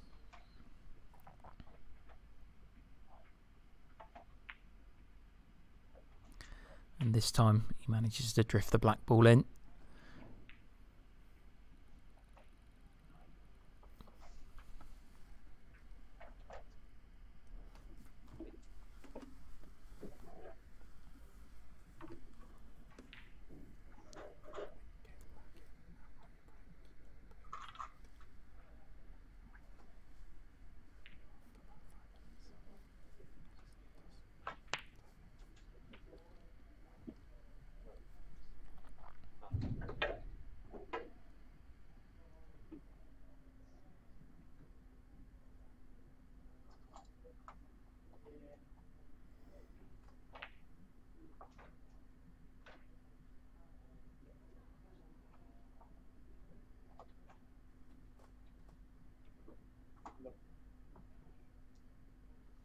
Now, does he drift this red into the middle pocket?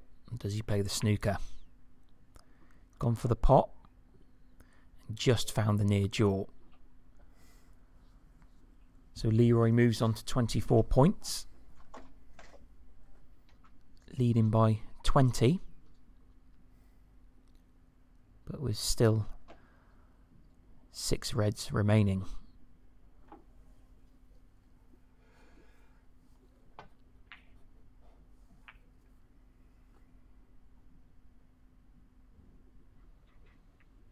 Yes, that's a nice reply from Christopher.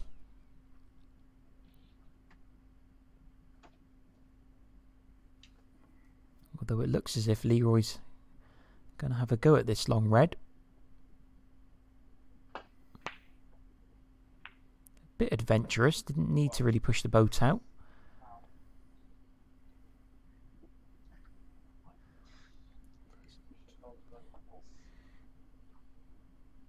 Been quite lucky with the way that red has come up the table but gone onto the side cushion. And this situation, cue ball in hand, doesn't really help Christopher, except he can perhaps play a telling safety here.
Not sure if Leroy can see the reds at the bottom end of the table through the gap between the yellow and brown.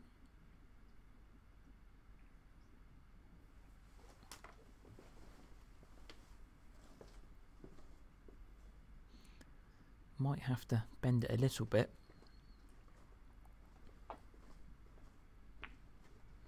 And he could, and that's a really nice shot there from Leroy. And his opponent tapped the table in appreciation.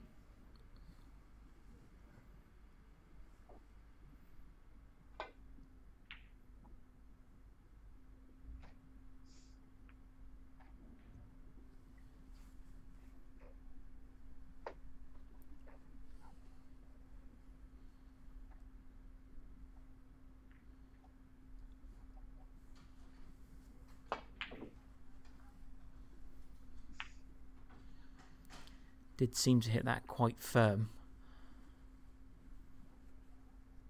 But that's a bit of a let off there for Leroy.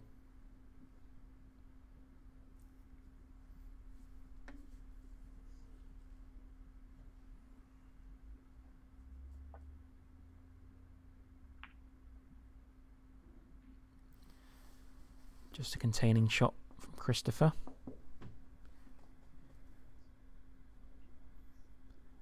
Managed to cover the red in bulk.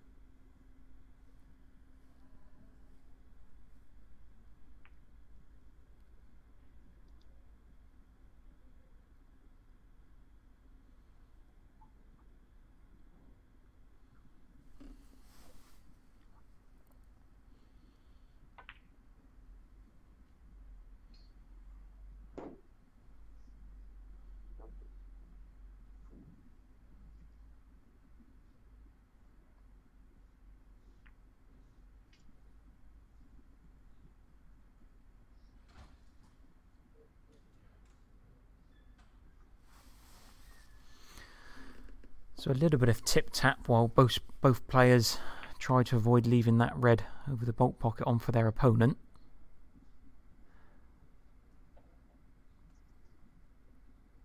But slowly but surely these reds are moving, and Leroy felt as if it was time to have a go at one of the reds. And he's missed it, and he's left Christopher Plum in here.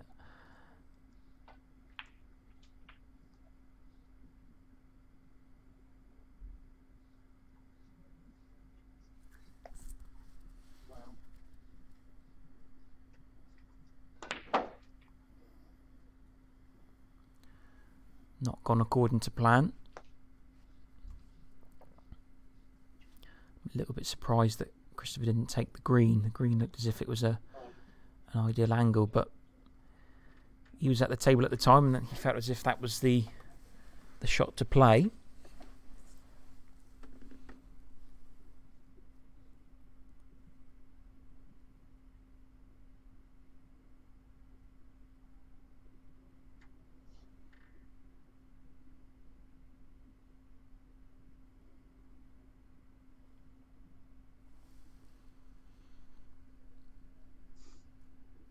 As we mentioned earlier, I know Christopher works very hard at his game and gets a lot of joy at playing snooker.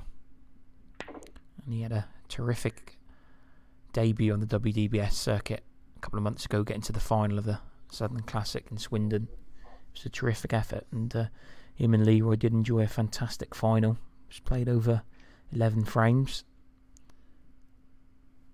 It was one that Leroy won 6 frames to 4, which at the time was his second main event title on the circuit.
Just putting the handcuffs there on Leroy.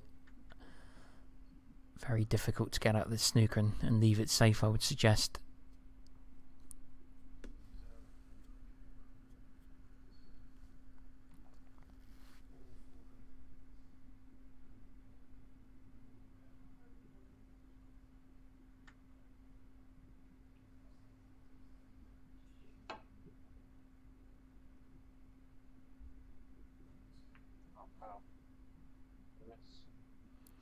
I think that will be going back.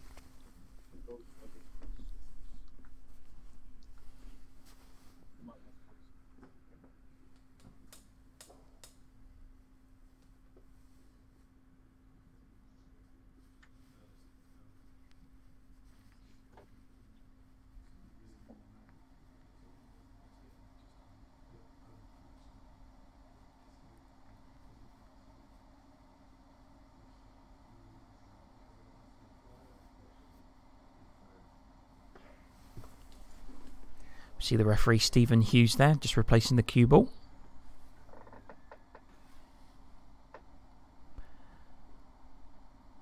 Now, I'm not quite sure what red Leroy was trying to nestle onto here. He's playing it with some pace, so I would suggest he's trying to hit possibly the red next to the black. Oh, he's hit the pink again. Now, surely Christopher doesn't put these back.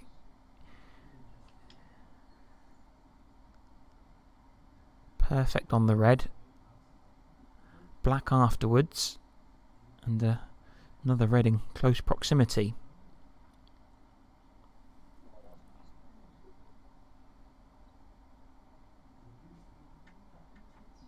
Well, I'm amazed he's put that back, but again, he's at the table, so obviously didn't feel as if the red was the correct shot. He could get a few more points from this snooker as well, so it could prove to be the right decision. The penalty points have actually put Christopher now in front, 2 points ahead.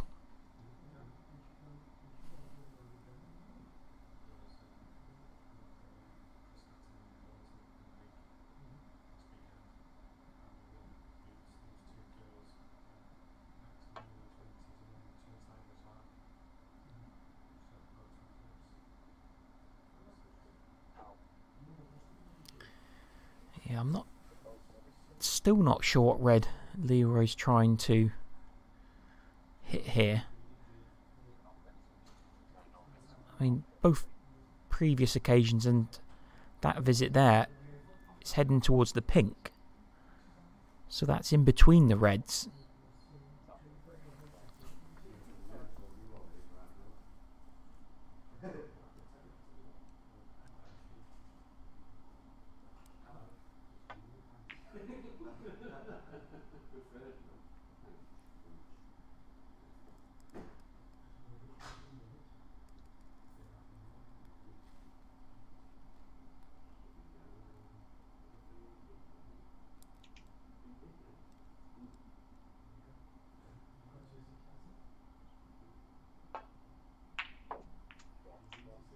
It was a plant.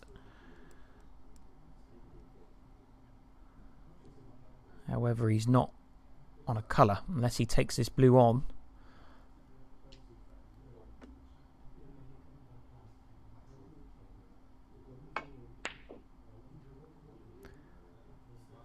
Good effort, but not close enough. So you might be wondering why, when Leroy came out of that snooker and missed it for a third time, why Christopher didn't put the ball back. I believe that they play in the rule this weekend where after 3 misses it can't be put back again.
So we've had another result come through elsewhere in the arena.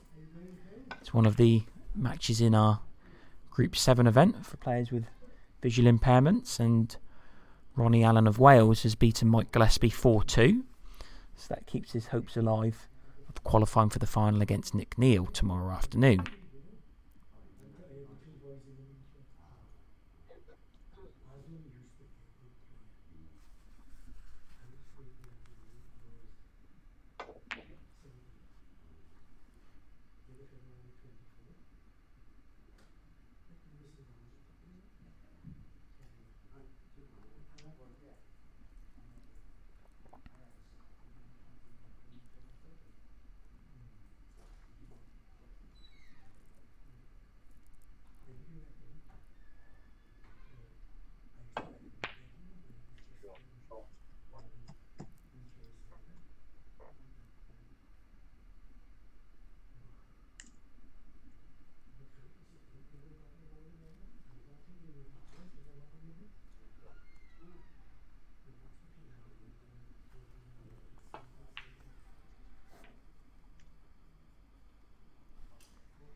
That's really nicely played from Leroy there.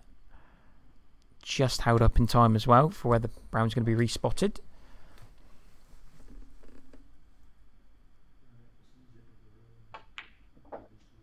And another good shot. So, what's the angle like on the brown here? Can he somehow hold for the yellow into the same pocket, or is he going to have to come through there? So, well, he's in the end, he's done nothing really. I presume he was going to be playing the yellow into the opposite corner pocket, perhaps trying to cannon off the green in such a way to fashion that. But at the end of the day, he's taken his eye off the brown. So Christopher's back at the table. Only 2 points in front though, so very much in the balance this frame.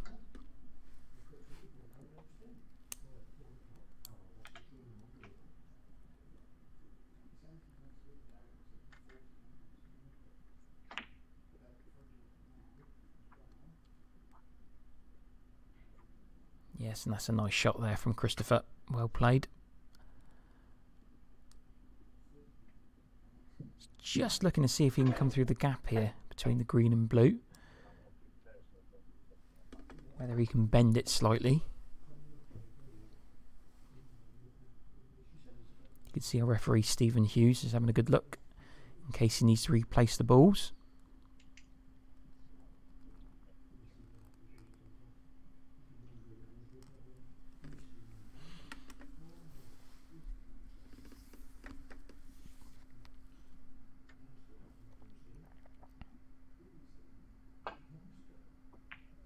Oh, that's a nice shot there from Leroy. Had to put tons of side on that to make the angle. You could see the reaction off the top cushion, how much action he actually got on that cue ball.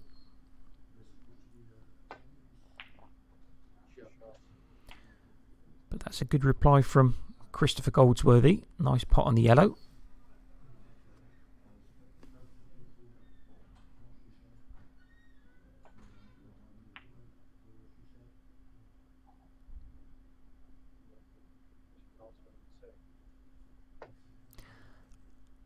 I think Christopher played that as a bit of a shot to nothing. He was expecting if he missed the green, he would have blocked it with the blue, but unfortunately it's hit the far knuckle and bounced out enough for Leroy to actually have a shot at this green, although Leroy's not capitalised on that.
It's a good pot on the green there from Leroy. It's hard to tell how easy this brown is, whether it's closer to the cushion than it looks on the camera, but that's a good pot, and that puts him into the lead. Now 3 points up with 18 left on. So both players require blue and pink to take the frame. Leroy decided to go for the double. He's been a little bit lucky to get away with that. As we say, when you miss a double, you kind of rely on luck to where the object ball is going to go. And then Christopher decides to take a double on as well. So both realise by potting the blue they won't need the black. So whoever does pot the blue will hold that advantage in that respect. Now then, where's this going to end up?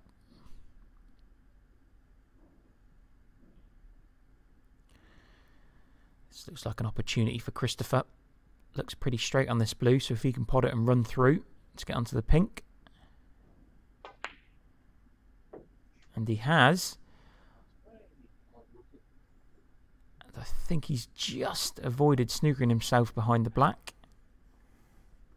Yep, you can see him looking at the potting angle. So he needs this pink to take the frame. But he hasn't done it. Would have put him 8 points up, just the black remaining. So Leroy breathes again in this frame.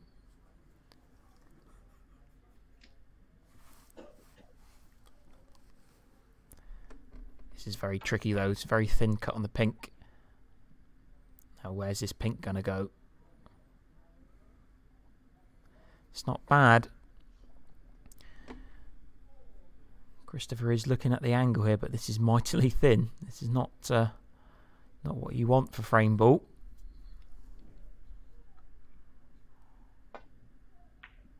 But that's a lovely pot. So it was another scrappy frame, but Christopher holds on, pots a good pink there at the end, and he reduces the deficit to 3 frames to 2. And we'll be back with you shortly for frame number 6.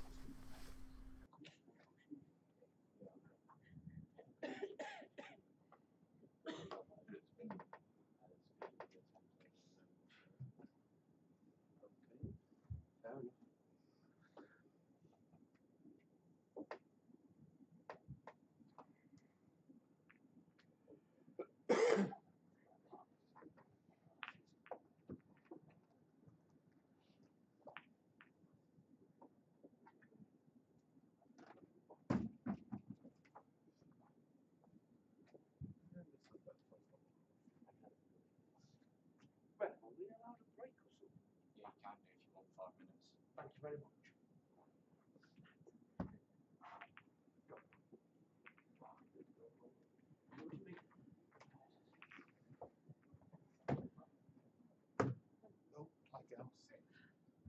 No. Why? Rest on the chair. But it won't reach far enough.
some clarification. It is 3 consecutive helmet misses. And it seems there might be because he thought it was a bit of an attempt for the third goal, but it didn't look it because he actually hit it hard in the first 2 times. So, Clarify with the referee then, because if that's the referee's position, that's fine. But it is 3 hard misses. yeah, If he didn't think the last one was a miss, that's how it is. that's fine. But the rules are 3 hard misses. If he'd been already good enough attempt, he'd score a foul. Well, we get him to clarify that he got it right. Seriously. There's no point Clive telling you and you telling the ref. I'm not fussed. Okay, you're not first. I You're just going want to happen again, you know that. I know. Just double check with everything. I just wanted clarification. So I'm follow up.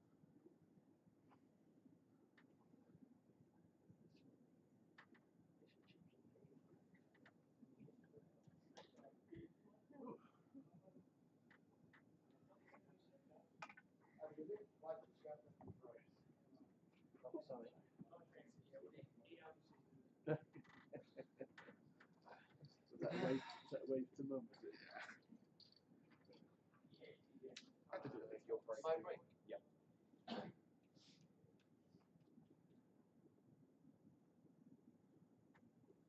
One last question. All right. Williams break.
Hey.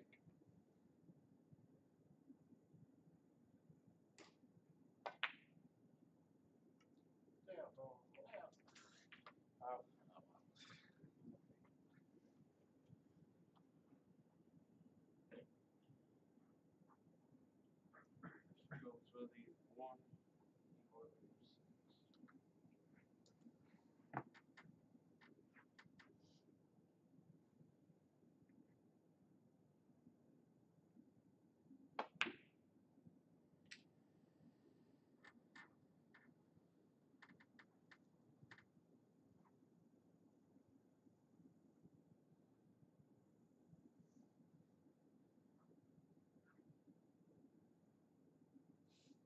Oh, that's 1.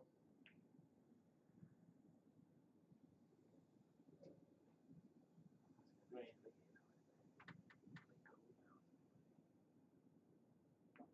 Sharp press. Goldsworthy.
6.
Green.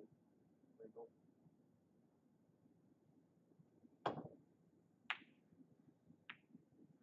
Leroy Williams, 8.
Leroy Williams, 8.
Okay, so welcome back to commentary here on the live stream table at the Parris Q's Champion of Champions 2019 here at the Southwest Snooker Academy in Gloucester. And it appears as if we are edging towards the closing stages of today's play.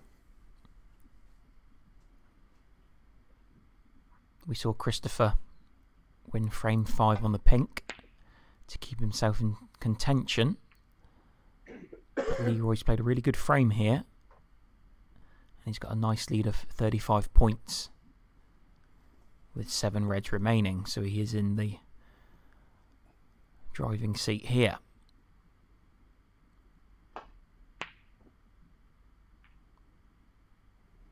as we've mentioned earlier, if Leroy wins this frame, it'll assure him a place in the final against Peter.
Now then, this is half an opportunity for Christopher to really get back into the frame.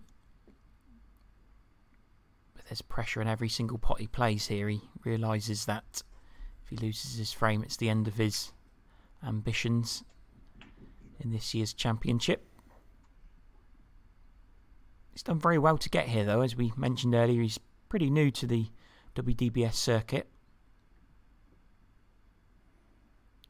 Hopefully we'll see a lot more of him on tour over the next few years, and well, be upset with that, but hopefully we'll see him winning titles on the circuit before soon.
That's a terrific pot on the brown there from Leroy.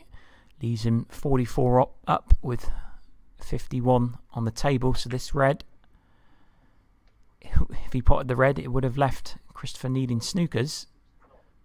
But he's just hanging on in there. But this really is his last chance, you feel now. There's no more mistakes allowed here.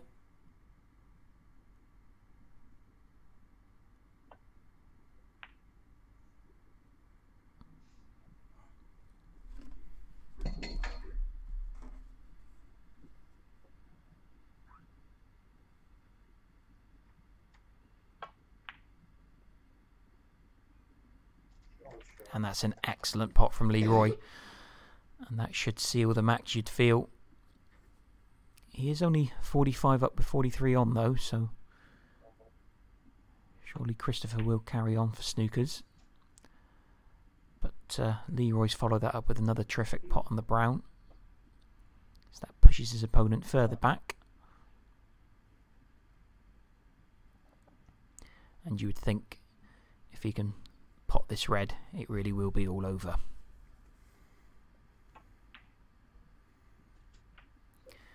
And down it goes. So it was a slow start for Leroy. Although he did only lose the opening frame on the black, he'll be very pleased with the way he's played since then. Made a lovely break of 37 in frame 3. But Christopher's also played his part in the match. Whilst he's lost 4-2, he's produced some fantastic long potting, and he's certainly showed us here on the live stream today what he is capable of. And as I say, hopefully we'll be seeing both players winning titles in the very near future. Oh, well, that was a nice exhibition shot there from Leroy. Unfortunately for Christopher, the red obviously stays down, so doesn't really help his cause, the foul 4.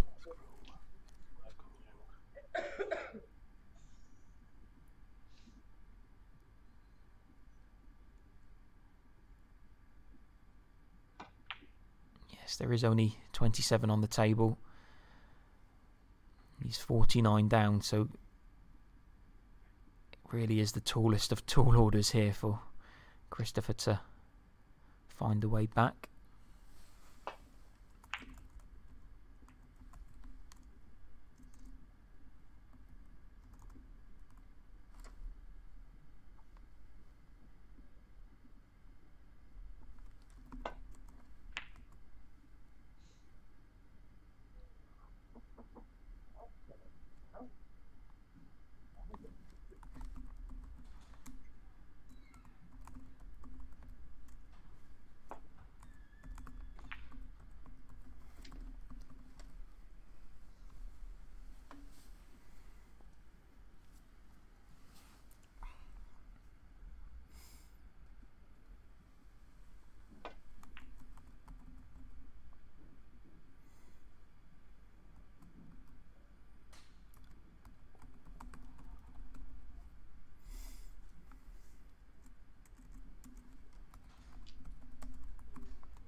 So this is surely the end of the road now for Christopher.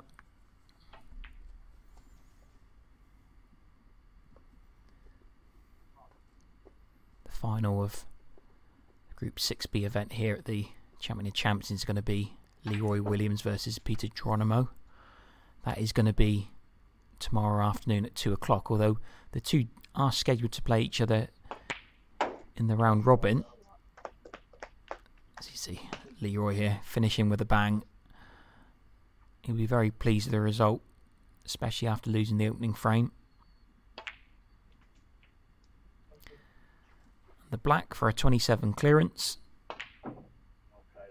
Well, not to beat, but be very pleased with the way he handled the 6th frame there after losing frame 5. Leroy Williams wins 4 frames to 2, and he is through to tomorrow's final. And that concludes today's live streaming here at the Parris Q's Champion of Champions at Southwest Academy here in Gloucester. We are going to be back tomorrow morning at around 10 o'clock, hopefully, for our next match. And we'll be back again around 2 for the final. So thank you for tuning in today, and we'll see you tomorrow. Good night.